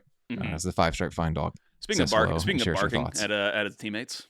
Not really a bark, but yeah, she tries. At right back, we talked about Jacob as well, but Ronald Hernandez got starts there as well a couple of different times. Man, I'm not surprised Ronald is back. He has a good relationship with folks in the locker room, good relationship with Miguel, but he is a player who is not an above average MLSer. He's just not. And bless him, because like people love like giving him credit like for basically being like an average player. For being a nice guy and right, an average player. Exactly, because he is. Yeah, he is a nice guy, professional, but yeah, you'd hope to just keep that as like a big, great locker room guy, glue guy. But hopefully he doesn't have to play on the field too much. I would just, like I said earlier, I'd rather see a Matthew Edwards. I'd rather see a younger, more athletic player in that position, because I think they offer more just tactically. I think like, just a quicker player there gives you more of what you need when you're getting somebody who's trying to stretch the play and get their boots on the chalk, and can like make those recovery runs better. And because I feel like that's going to be how this team defends a lot. They're not going to be defending like Ronnie Dyla defended last year, which, by the way, I thought this was really interesting what Alzate said about the difference between the way that they press, which I wouldn't really consider Dyla as a press, but Alzate basically talked about the team wanting to be condense and like build their structure and then like lure teams into the corners and then press them in the corner, as opposed to Tata Martino, who just wants to press straight up the field and be as close to goal as possible when they create those turnovers. Move on to goalkeeper real quick. We talked about Hoyos already. Jaden Hibbert, probably the backup in this case. I do think we'll see him at some point, though. I would like to see him more. I think he's got a decent shot at being the number one in the future, at the very least, but might have to do a little bit more learning on the sidelines, which isn't totally rare for a goalkeeper. He's a toddler in goalkeeper years. Yeah, exactly. And I think that's what Tata. I think Tata needs to see him train, like not for a training camp, but for the better part of a season, and just like gain his trust that he's going to be good enough on the ball, and that he understands how he needs to distribute the ball in what situations, like where he kind of needs to go with it. Because I think that he is the goalkeeper of the future for this team, like next season. I think that's kind of the plan that I see is him as the starter for Tata Martino next year. If you're able to accomplish that, it's huge for the team because you develop a starting goalkeeper for you that's basically not impacting the cap sheet whatsoever. Yeah. And that gives you better opportunities to improve the team elsewhere. Team will need to improve elsewhere if they're going to compete with the rest of the East. Joe Patrick, give me 5 minutes here to run through what's going on elsewhere around the league and then try to put in some context where Atlanta United is going to fit. We'll start with Inter Miami, who we are projecting to be a Supporters Shield, MLS Cup, CONCACAF Champions Cup, all of those things. All of it's on the table for Inter Miami for messy reasons and because they went out and signed pretty much every other team's best player, which is neat. They added Dane St. Clair is the goalkeeper of the year for Minnesota United. They have David Dijala from Portland, who was a star U22 midfielder for them. They got a new DP striker from Monterrey, Herman Berterame. It is a whole bunch of dudes. I'm just kind of scratching the surface. There's a whole bunch of dudes who you may or may not have heard of who are very well regarded in MLS circles. I'll throw Mikel in there and as well as a star center back for them who was Defender of the Year caliber when he was in Houston a couple years ago. So they just only got better from the team that won MLS Cup last year. So LOL, isn't that fun? Isn't everyone having a good time with Inter Miami? A couple teams that might compete with them and seem like they have the chops to. Nashville SC is going to be very solid this year. They added Christian Espinoza from San Jose because San Jose accidentally forgot to pick up Christian Espinoza's option this year, which is hilarious. One of the funniest things that's ever happened. Obviously, that ticked him off. He goes to free agency and signs with Nashville. They now have a 3-headed monster there with Hani Mukhtar, Sam Surridge, and Christian Espinoza. That's going to be a real dang good team. Dangerous front three. Yeah. FC Cincinnati is FC Cincinnati. They're going to win a bunch of one-goal games. They have Evander. Chicago is getting a lot of buzz. Probably the most buzz since, I was a child and you were too. Yeah. Been a long, long time since they made the playoffs and then seemed set to build on that the next year. But Greg Berhalter, which would have been a good signing, I told you guys, in the offseason before Ronnie Dyla, is doing a real nice job there, man. It's a lot of the same structural stuff we saw with Columbus, and the roster is building out very nicely. Charlotte should be high floor. Again, I don't know what their ceiling is, to be totally honest. They have some question marks at a couple different spots, including center back and maybe striker as well. They're starting a real young number 9 there who was really good last year. We'll see if he's as good this year. Orlando had a busy offseason. Lots of faces that you've probably come to recognize gone. For example, you have Cesar Araujo heading out of midfield. No Pedro Gallese anymore. They've done their best to replace those guys, but it's been a little iffy at times. I thought they had Carlos Coronel from New York signed, and then he straight up ghosted them. Just absolutely disappeared off the map. Pop back up in South America. Signed for another team. So they opted for Maxime Crepeau. Wild. Instead, a proven MLS guy, but has not been the same since he shattered his leg at MLS Cup a few years back. Won the game. Big moment for him. So it should be an interesting team for Orlando. It's Oscar Pereja team. They're going to be steady. They're going to be sound. They're going to be 4-2-3-1. And they're probably going to be pretty dang good this year again, although there's some real question marks there, including losing Alex Freeman, the right back, the star right back, to Villarreal. It's going to be a big loss for them. Wilfred Nancy is gone from Columbus. He went to Celtic. The XG gods laughed at him. Some folks set the sporting director's car on fire, and that was it for Wilfred Nancy at Celtic, a totally normal soccer club. Henrik Rydstrom is in charge now in Columbus. They expect him to do a lot of the same possession model-based stuff. He's seen it as a very up-and-coming tactical mind. We'll see, man. We'll see. They lost Darlington Nagbe. It's not as good a roster. And this is a team that had only 53 points even with Nancy last year. There are questions. Yeah. Could be a shock to the system for Columbus fans who have rightly a certain expectation for how that team's going to play and how well they're going to be able to perform. Going to be super interesting. Also very interesting, Philadelphia. They're going to keep that same high-energy drink soccer game model. But man, so many folks gone. Kai Wagner, the star left back, is gone. Ty Baribo and Mikel Ure, who are the DP forwards, are gone. Jakob Glesnes is gone. The center back, Quinn Sullivan, is hurt. There's a lot of real issues there with that team on the roster. But they could be a lot like Red Bulls and just press their way and bully their way to points over and over again. They won the Shield last year. They should be maybe okay. I'm pretty low on them, though, to be honest.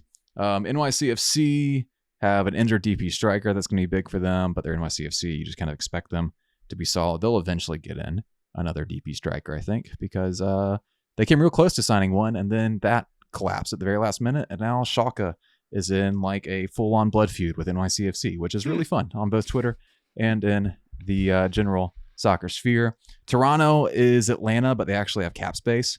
They have a lot of money, a lot of room to actually utilize it. The thing is, they just haven't done that this year. I don't know why they're waiting. I don't know what they're waiting for, but could be better. No Caleb Porter in New England. That is worth a lot of points. Red Bulls might be kind of shit, but Michael Bradley is in charge. Yes, you're very, very old. And then there's CF Montreal and DC United. Let's not talk about it. So somewhere within that is Atlanta United. I think they're in that kind of like Toronto-y, yeah, they spend money, so there's some upside here, but also we don't know if this is going to be any good at all kind of tier. There's probably like a window of like 5th to 12th where they could finish, I think. Let's put a single number on it. Let's stake our ground here. Let's do some how about it, Joe predictions. Patrick? Let's do some predictions, and let's start with where you think Atlanta United finishes in the Eastern Conference. I'll start. I think 7th. Good solid 7th. I'm going to go 8th. Yeah, it feels like there. Yeah. It feels like there. It feels like that's the normal outcome. Now, there's a 99th percentile outcome, I think, where they maybe jump a few teams. Some teams that perform, they finish like 4th. But I don't think they're obviously not catching Miami. They're not catching Nashville, I don't think. They're not catching Cincy. Maybe there's some space there to catch a 4th place spot, but that's kind of the ceiling. The floor is better this year. The floor, there's no chance they're challenging for the spoon. Probably, please don't clip that. There's no chance for they're challenging for the spoon. But not like last I don't know, year. man. It's a bummer that we're at like maybe they make a wild card spot. I know. But I at the same time, I think that if they do finish 7th or 8th this year, like, it will set them up really well for the following year. Like I think if they finish 7th or 8th, it probably means some good things have happened. It probably means, you've gotten some better insight on some of your current players. I think it probably means Latte Lath is back to kind of scoring regularly. Probably means you've figured something out with regards to Miguel and Alexey.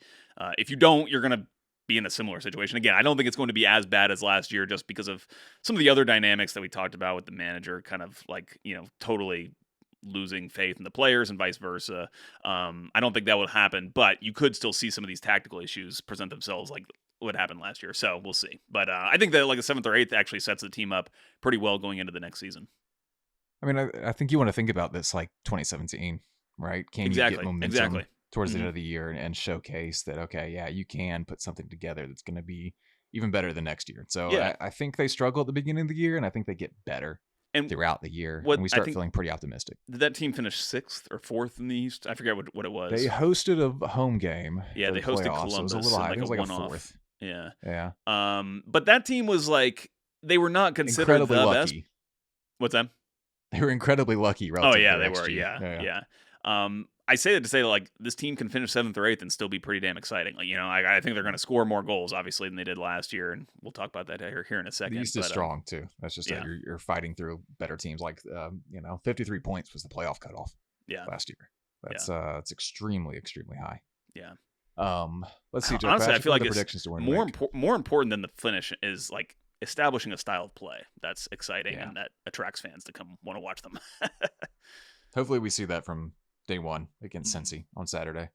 Joe, who do you think this team's MVP is going to be?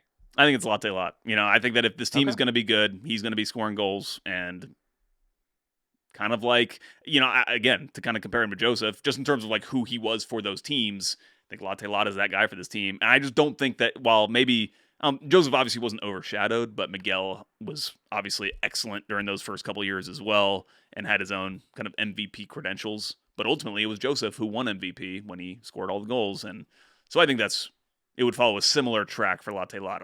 Although I don't think Latte Lath's going to be like league MVP level. He'll be team MVP level. What about you? That's fair. I'm going to go Miguel. I think he's getting the keys to the car. To me, he just makes the most sense as a possible. It kind of has to be him, to be totally honest. But it's not him. If it is him, it's great for Atlanta. Right. Yeah.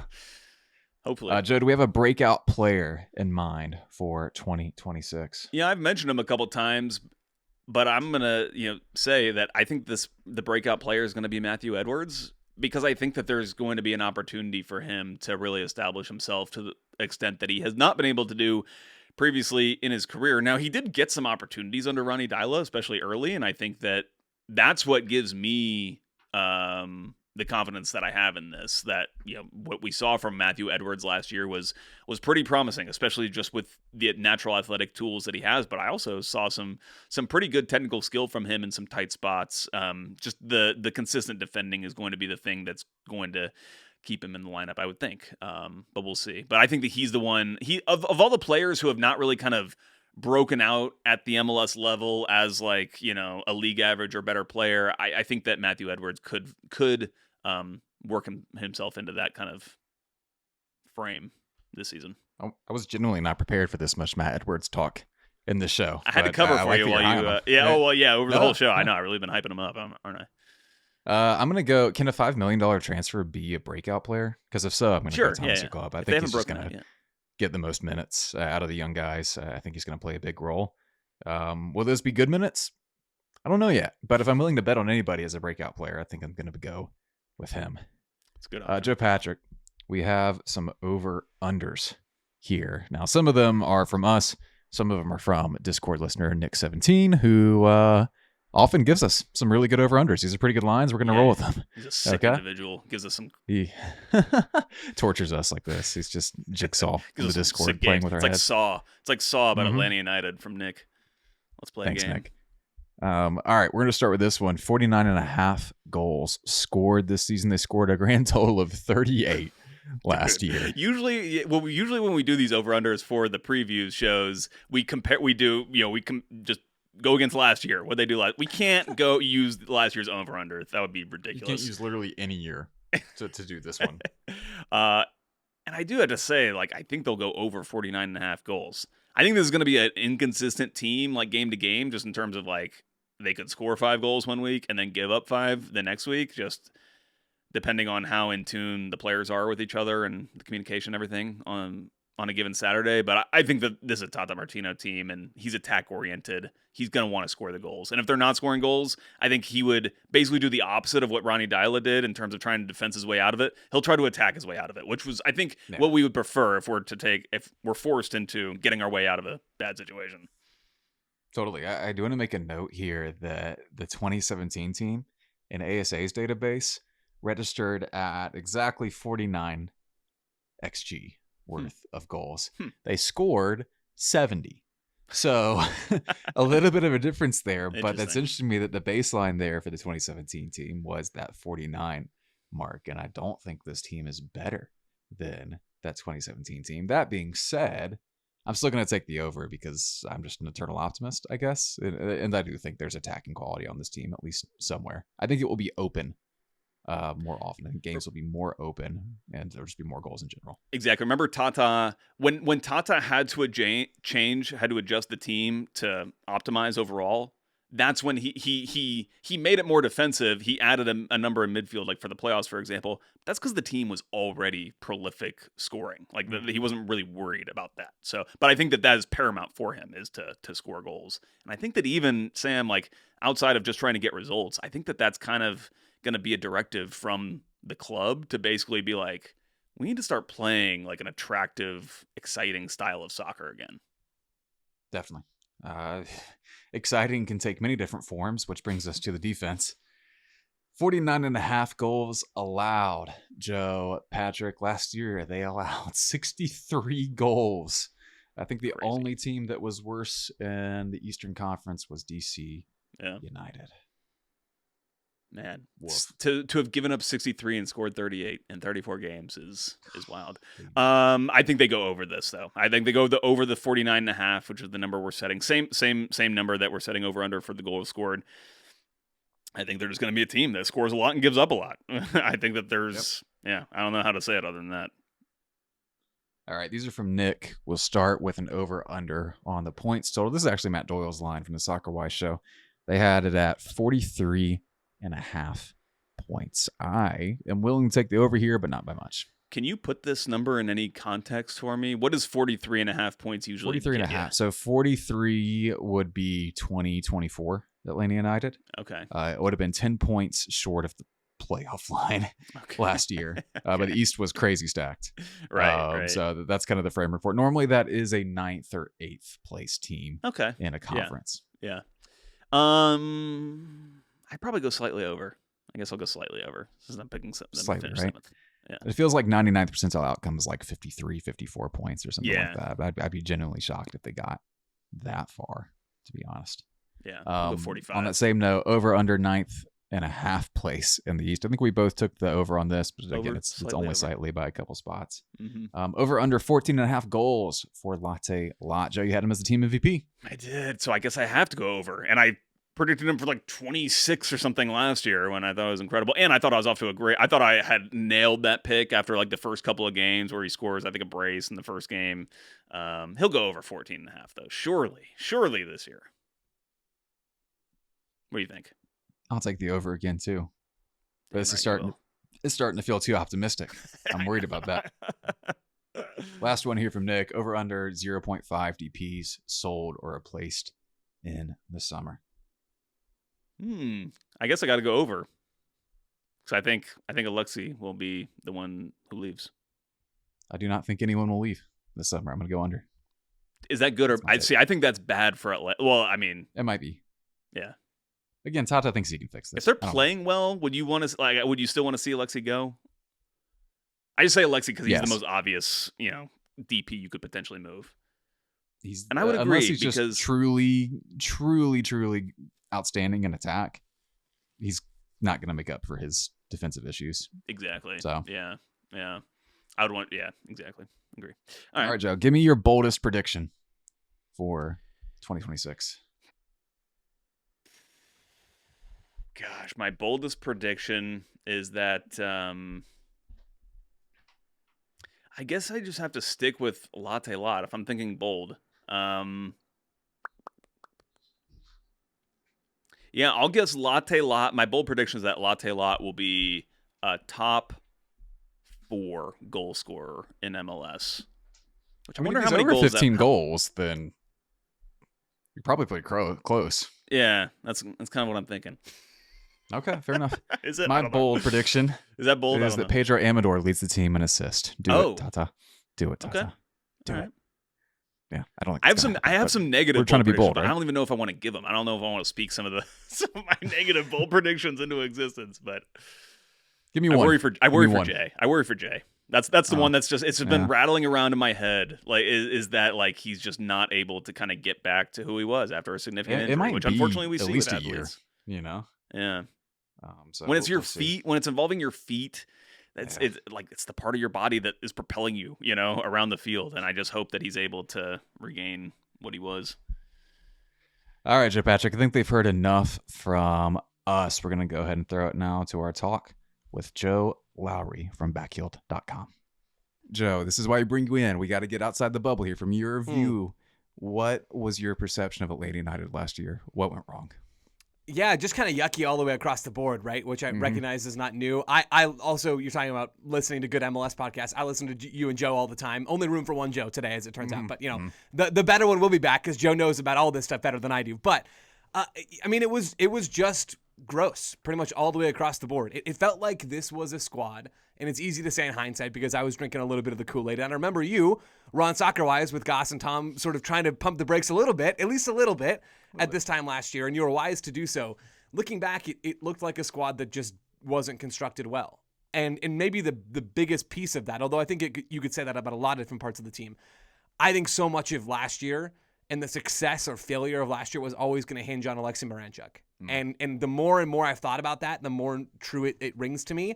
Where Emmanuel Latte Lath is a player that I still have a lot of stock in. And it feels like a lot of people have given up on him in the national media ecosystem. Obviously, Atlanta fans aren't as high on him now as they were this time last year. But I think he's a very good player. But all the way through, he was going to need service. And Almiron kind of needs service in his own specific way. And Miranchuk he's just not it, man. Like he just can't do it. And he made a lot of boneheaded decisions when he arrives in the summer of 24 and just didn't look great, but you could see the talent. You could still see the talent last year, but it just didn't click. And I think it needed to click to unlock the attack as a whole for Atlanta United. And when the attack isn't flowing and you have some challenges deeper down the field as well, it just wasn't working all the way across the board. It seemed like the locker room got tired of Ronny Deila very, very quickly, which sort of meshed with some things that maybe I had heard was potentially in the works anyway with Ronny Deila when it comes to his personality. And I don't think that's news to anybody listening to this show, but it was a painful experience, man, because I think there were talented players, and there still are a lot of talented players in this team, but it didn't seem like it ever was going to click, and I probably should have been smart enough to see it. Well, the good news is Atlanta United went out and made major changes to the Absolutely. roster, completely new overhaul. Oh wait, shit! You It's said all the same new players. overhaul. You mean Newell's Old Boys overhaul? Newell's Yes. Old Boys. Yeah, overhaul, there's something in there. exactly. We're close. There's something in there. I can taste it. Yeah, not a whole lot doing there as far as roster turnover goes. Nope. They're running it back for the most part. And Alexey, of course, is a part of that. Joe Tata has said that he views Alexey and Miguel as perfectly complementary. Is there a world where you can see those two functioning together effectively?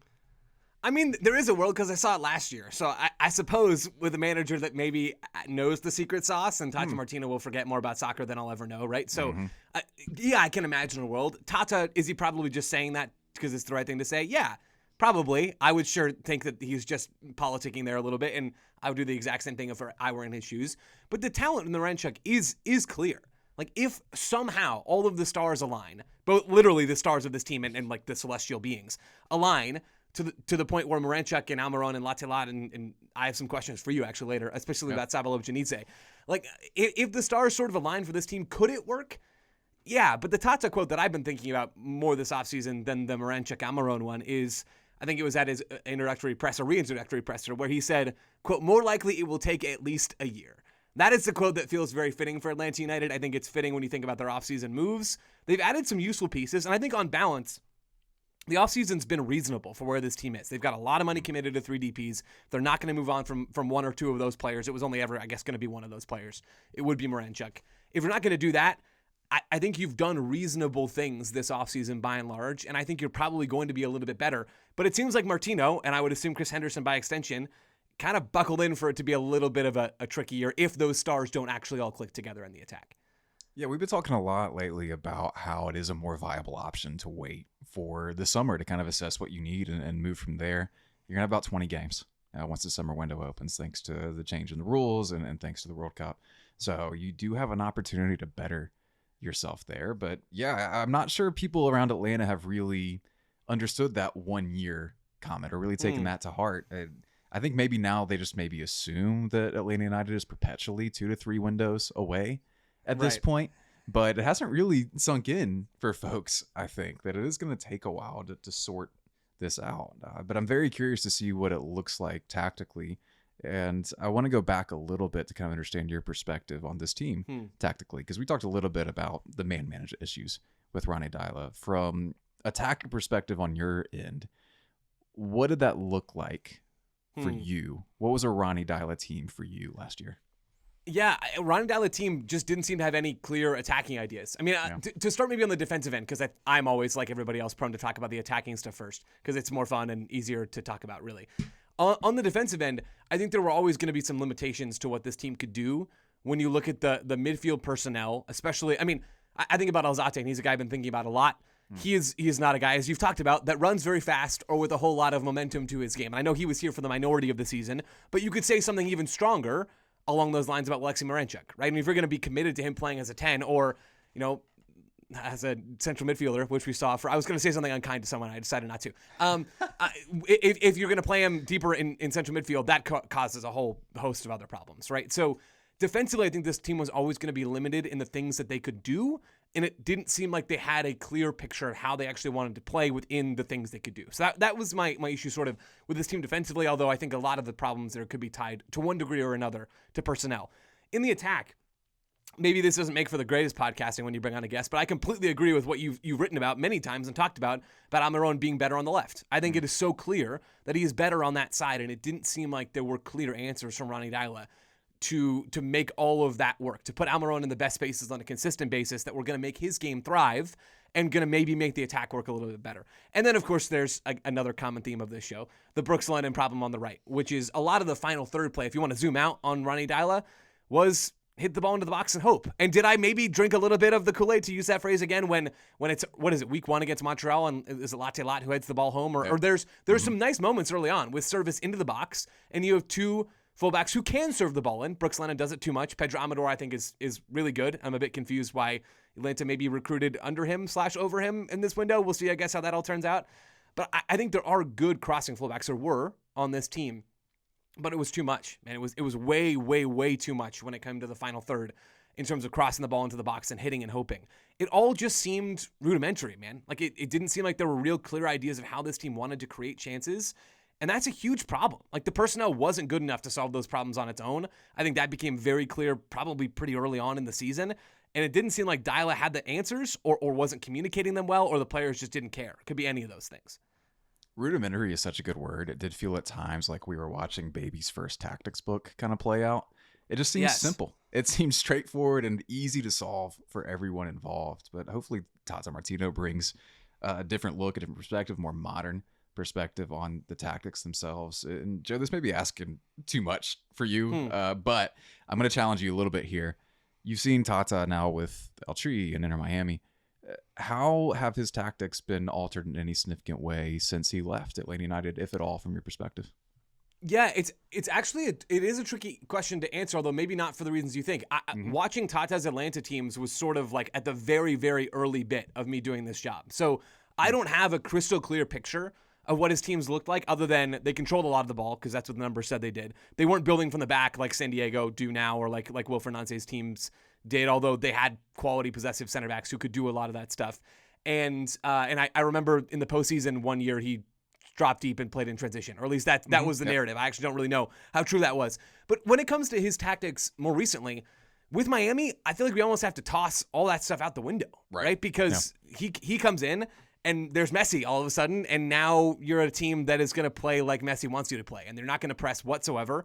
And I know that Atlanta United of old had some defensive intensity about them. That really wasn't on the table with Miami because they hadn't figured it out yet with Messi and Josef up top together, and they were defending with 8 outfield players, right? So that's just how that was. I think with Tata Martino, most of his principles, as far as I understand them to be, are still very similar, where he's coached proactive attacking teams. I would imagine he's going to try to have a decent amount of the ball with Atlanta this year. And when you look at the personnel, I feel like that makes sense. I am curious, Sam, what you think about Tata's tactic, because you've seen Miami, you've seen some, like you understand this stuff too, and you see the game very, very well.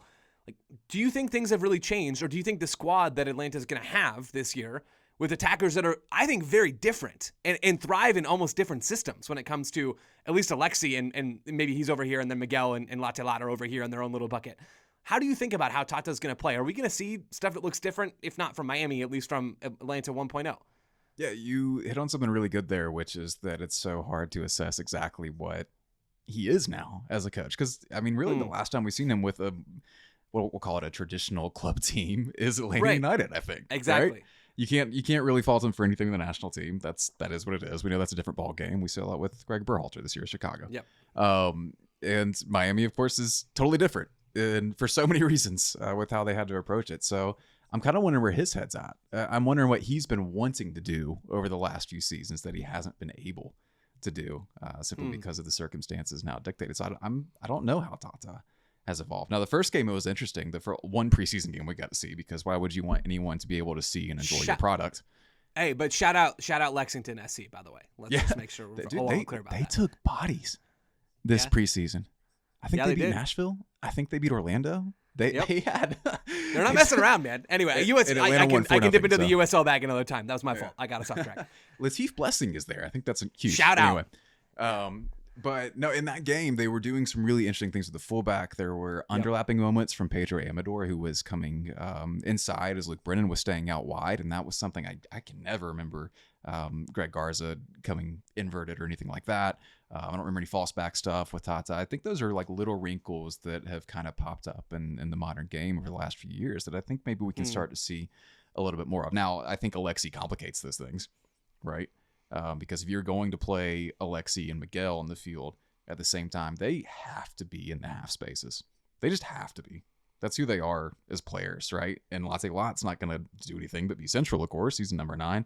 So you kind of have a more static setup, I think, with Alexey and Miguel in there. So for me, the problem is how can you find more engaging ways to rotate and challenge defenses and backlines to make tough decisions? How can you create conflict defenders when you have a more static approach to things? And I don't know if they can find that with Miguel and Alexey on the field at the same time because of the areas they want to occupy. You can't underlap Pedro in that sense, right? You can't kind of have someone on, you can't have a winger touching chalk. So for me, that's where I'm really interested to see where this kind of comes in. What wrinkles can he throw in with two players who are so rigid? Yeah, I think that's a great point. And as a macro tactical point, I am just really curious to see how controlled this team is. I think defensively there are some real limitations on what they're going to look like. Some things I've already talked about already. I don't think this team is going to be able to press super high and be good at it. Maybe I'm wrong about that. Maybe Miranchuk is benched and so that solves some problems. I don't know what that's going to look like. But I do wonder about some of those things. On the attacking side of things, I agree that you end up with a fairly static trio when it comes to Miguel on one side, Miranchuk on the other, and then Latte Lath through the middle. That makes the most sense in terms of deployment. I think we're going to see Miguel in the left half space, and that's going to all work out mostly fine in terms of those players at least being in spots that serve them. I am curious about what happens on the right side this year, and I mentioned Saba earlier. I'm a loyal reader and subscriber to 5 Star Final, and I love all the work that you guys do. What am I missing with Saba? Like, it seems my perception, because I follow, I point that out to say that I'm trying to follow with what's going on, and you guys do a phenomenal job. It doesn't seem like people are really all that in love with what Saba Lobjanidze brings to the table. Am I off on my read on that? Or I'm not saying he's like Messi by any means. I'm not saying he's an all-star. To me, he's looked like a useful MLS player, like a fine starting player who brings some things that this team desperately needs in its current iteration. Do you think I'm off on that? Or have I just been reading into things that aren't there when it comes to people's sentiment on this team? No, you're there. I mean, you could almost call it apathy at this point with him. And last year it started when he shifted to the left side. He was playing a little more inverted, and it didn't click for him at any point, right? And he was a little more effective when he was on the right, but I think that little initial burst of doubt really kind of crept in for him, and he lost some confidence and never felt comfortable in running out of the system. But then again, who did, right? It's the Latte Lath problem. Are you going to have people there to actually help you do the things you're good at? And Saba is good at making runs in behind and challenging back lines in that way. He's not good at taking on defenders 1v1. He's just not.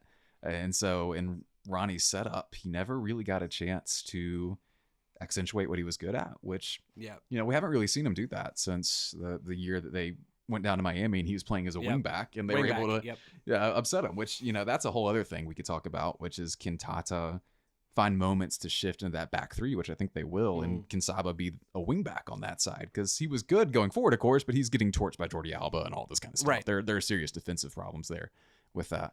But I'm curious, man. We all know that winger age curves are weird, and he is older and he's losing pace, right? It's just how it's going to go.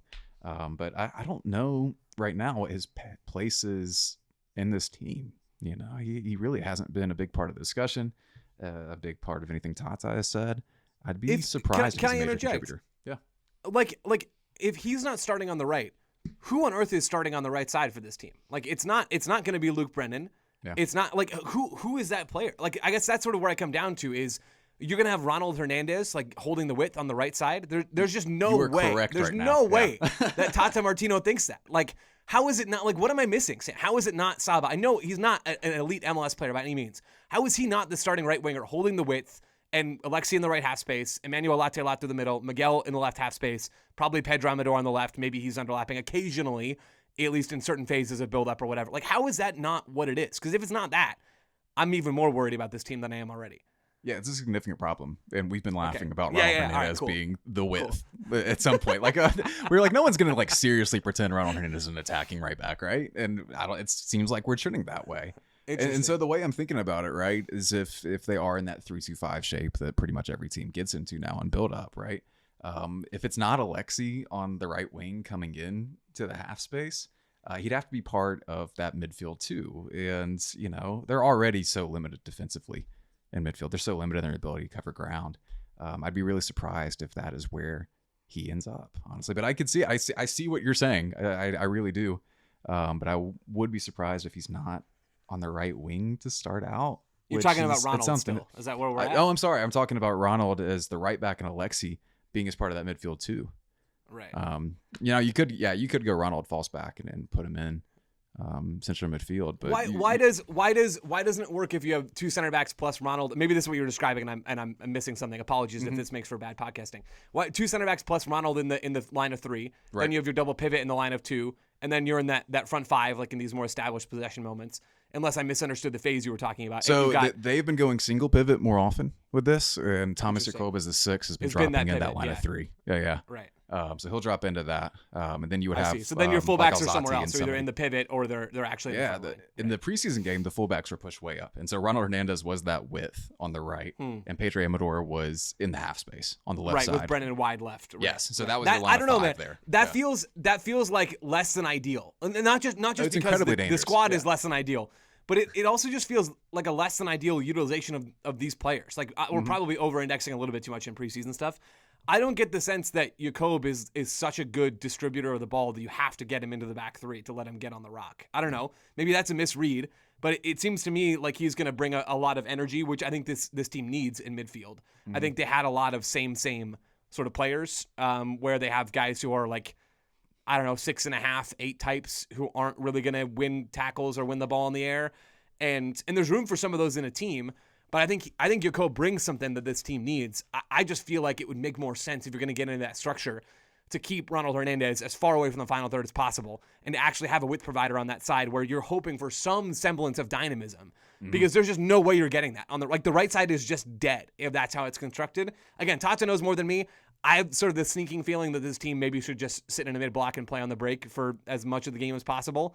But I don't know, man. It's an interesting puzzle to try to put together. It really is. All right, Joe Patrick. Enough of Joe Lowry. Back to Joe Patrick. Let's go ahead. Damn right. Get that other Joe out of here. By the way, if you want to listen to the rest of what he said, subscribe at 5stripefinal.com. Oh, yeah. Go ahead and do that. If you subscribe to 5stripefinal.com, you can also go ahead and ask us questions. We'll answer them right here on the show. And we're going to do that right now, starting with this one from Fender. It says, should we be concerned that we never saw Miggy and Alexey work together as wingers/10s in the preseason? I think that's a big concern. Honestly, we haven't seen it at game speed or even anything approaching that, to be totally honest. And with his injury, with Alexey's injury at the end of this preseason, I am concerned about his fit and his cohesion with the team, especially over the first few weeks. I am too. Yeah.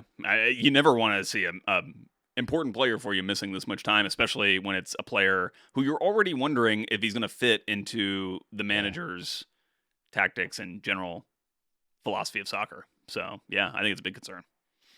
JC Blue says, what counts as a successful season? Successful, I would say 6th or 5th place is successful. Making the playoffs is fine, but that should be the very bare minimum. Yeah, they should be definitely expecting to make the playoffs. To me, Sam, it's not, because I don't think people are moved like on us finishing in a certain spot in the Eastern Conference versus the other, as long as it's not something crazy bad. I think it's the style. I think it's the way that people perceive the team, and how exciting Saturdays in Mercedes-Benz Stadium are for fans who are coming in. So I think that's what it's about, actually. I just think it's about the philosophy and the style of soccer that we see, and just seeing an Atlanta United team that gets back to really being like bold in the attack. It's even not necessarily about the goals that are scored, but it's about, just how bought in the players are towards going forward and making things happen in the attacking third. TJ says, are there any additional targets floating around? Should we be concerned since the loan-to-buy option seems to have fizzled on the River Plate guy? The River Plate guy is Matias Gallarza. Don't know a ton about him. Profiles a little bit more as an 8 than a 6, which I was surprised by, but does some 6 things. Is that fair to say? Yeah, for sure. So seems like a decent fit. River Plate fans are not high on this guy at all. They are all questioning why they're not making this move. Really? Already, I don't. Yeah, at least a very vocal portion of the River Plate fan base has been happy to see this move potentially go through, but nothing doing so far. I kind of wonder if they have the cap space for it, to be honest, if it's not a loan to buy, and if River Plate considers that insufficient. I don't think it's probably going to happen at this point. But no additional targets beyond that. We know they were looking at a 6. We know they were trying to maybe bring in their center back, but there's just not a ton of cap space right now for this group. And I think maybe with the Fafa signing, I think the team might be the team. Yeah, and I think that again, if we think about this team or this Tata project being a 2-year project, I wonder if it could be one of the busier summers that we see, just in terms of filling in some of these pieces that they're not able to do before the season, and then potentially even moving on some important players in the middle of it, just to kind of get themselves ready going into next year. Yeah, quick note on that. Last year, when the summer window opened, I think you had about 9 games left. This year, because of new MLS rules and because of the World Cup, you have about 20 games left. Yeah. So Totally actually different. waiting toward the summer and seeing what you have at this point, that's a pretty viable strategy that's at this more point. than- In a way, it wasn't. More than half the season. Yeah. Once the summer window opens, which is kind of crazy for MLS. Normally, it's like you're getting yourself ready for the playoffs at that point. Lucas Reed says, who will replace Brooks Lennon as the player we all complain about by the end Great of question. the season? If one of the DPs underperforms, they're Yeah. going to get killed. Yeah. Like, it's just how it goes. It'll definitely be a DP for sure. I could see it being Alzate too. If it's like if the nonchalance turns into like bad sloppy play, Yeah. people just like getting frustrated at that visual. Jay Comer says, what was your favorite 2026 preseason game? The one we saw. Ralph says, why no buyouts? Sad face, crying face, grimace face. I guess those were emojis. I just copied it over from Discord. I don't know.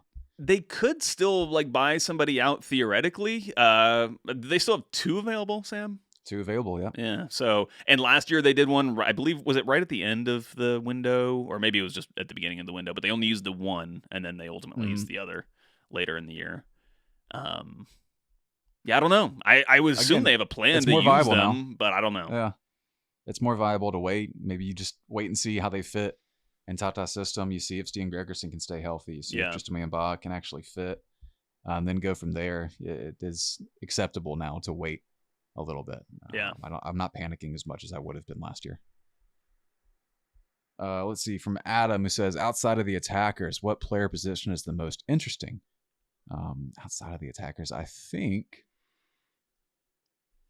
the number 6, simply because we don't have answers, right? That's what I was going to say. And so much, well, first of all, it's such an important player in this system, Mm-hmm. and it's a position that they haven't actually gotten the target, whoever that is, that Tata Martino will want in that position. So it's a very important position where you're going to have some non-primary player basically playing it. So yeah, it's going to be interesting to see how it all unfolds.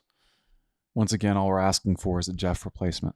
Somebody, Exactly. please. Exactly. Adam also says, which is more important, sorting out Latte Lath or sorting out Miguel and Alexey? I think Miguel and Alexey, because if they can sort it out, then I think Latte Lath will find his opportunities. Yeah. But it's a much more difficult challenge to sort out these players who try to occupy the same spaces and do some of the same things. Yeah. Latte Lath's like the receiver, and Miggy and Alexey Miranchuk are like the quarterbacks of like, you got to get, they bottleneck, like there's a bottleneck of production that happens around those players because they are literally asked to provide, to create for other players to then go out and put the ball in the net. So yeah, it's on them. Final Shrapnel says, should we be worried about Tata overworking his starters down the line? He was very, very rigid as far as which players he used in his first stint in Atlanta. That's kind of always been the case with him. So yeah, I mean, there's always some concern with that. But like I said, this is a pretty versatile team, and there are young players that are able to step in at the very least. So hopefully there will be some rotation throughout the year. I do worry about some of the young players getting lost in the shuffle. That's not exactly been a strong point for Tata at any point, but you need to kind of get everything else right before we can really start worrying about that. Yeah, when during his first tenure, I mean, he usually had a core of about 13, 14 players who he'd play, and he did not want to go away from any of those players to the point where he would even adjust lineups and things because, you know, he just generally, you have trust as a person, you have trust in another person that they're going to be able to do the things you want for them on the field. So yeah, I do worry about, I don't worry about the starters being overworked necessarily, but like you said, I worry about some guys just kind of getting lost in that shuffle, because remember, he worked these guys very hard, this core group, and it was an older group at that point than what they have now. I mean, when you talk about Lorenowitz, Parkhurst, Carlos Carmona, you know, like it was not like a particularly young team, especially through that spine. Last one here from, we have 2 more, excuse me. Lucas Reed says, are we concerned that Miguel Almiron and Fafa Pico have the same number of MLS Cups? Not concerned, just glad Fafa's here. Machine Epsilon, it's a good point, Lucas. It's a good point. Machine Epsilon says, how many matches will it take for Tata to become bowl eligible this season? I remember bowl eligibility is 6 wins. I don't think Atlanta United got there last year. Will Atlanta United be bowl eligible this year, Joe Patrick, and how long does it take him to get there? It's insane that this team could not get themselves into like the San Diego Credit Union Bowl or whatever it is last year. Unbelievable. Dog, they couldn't even get to Shreveport. They'll win 6 games by the time they play 15 games, and probably earlier. But that, like, by the time they play 15 games, I think that's a great return. Honestly, I think they'll have won 6. What's that? Like think 6 everyone would be all wins? over that. Yeah, that is actually a pretty good return, isn't it? That would be like 6 wins. Yeah, a few draws. It is not a gentle schedule handful of losses. necessarily at the start. There are some periods here where you can pile up points, though. You do get DC. You do get a team like San Jose and RSL. It actually looks pretty manageable at the start. So maybe, 15 games could be about right, Joe. And you know what? If they don't get it at that point, it gets much more difficult down the line, I think, as I kind of look through the schedule. So they need to pile up points early, kind of same as last year. Something we haven't mentioned yet, but they're going to be playing on grass in Mercedes-Benz Stadium until the World Cup, through the World Cup. So that'll be interesting. Not that I think it impacts the team in any predictable way for us to talk about, but just interesting that I see it. I've been going in there for several Falcons press conferences lately, and I see all the fertilizer machines right outside the tunnel there. Well, it's one interesting thing, and hopefully that's one of many interesting things with this team this year. That's all we're really asking for, is this for not to be a boring hell slog. Yes. So if they can do that, great. Speaking of boring hell slogs, thank you all for getting through this long episode. We're glad to be back. We're exhausted to do a 2-hour episode, but hopefully you enjoyed it. Again, tell your friends, 5stripefinal.com. Joe, anything else to add before we get out of here? No, we need people. So just share the word on 5 Stripe Final. Sign up for a free subscription if you're not. If you're here for the first time, welcome, and hope to see you back here. And we'll be here every week talking about how Atlanta United hopefully won on the previous weekend. Hopefully we get a lot of those this week or this year. We'll see. Let's get out of here. Bye, all.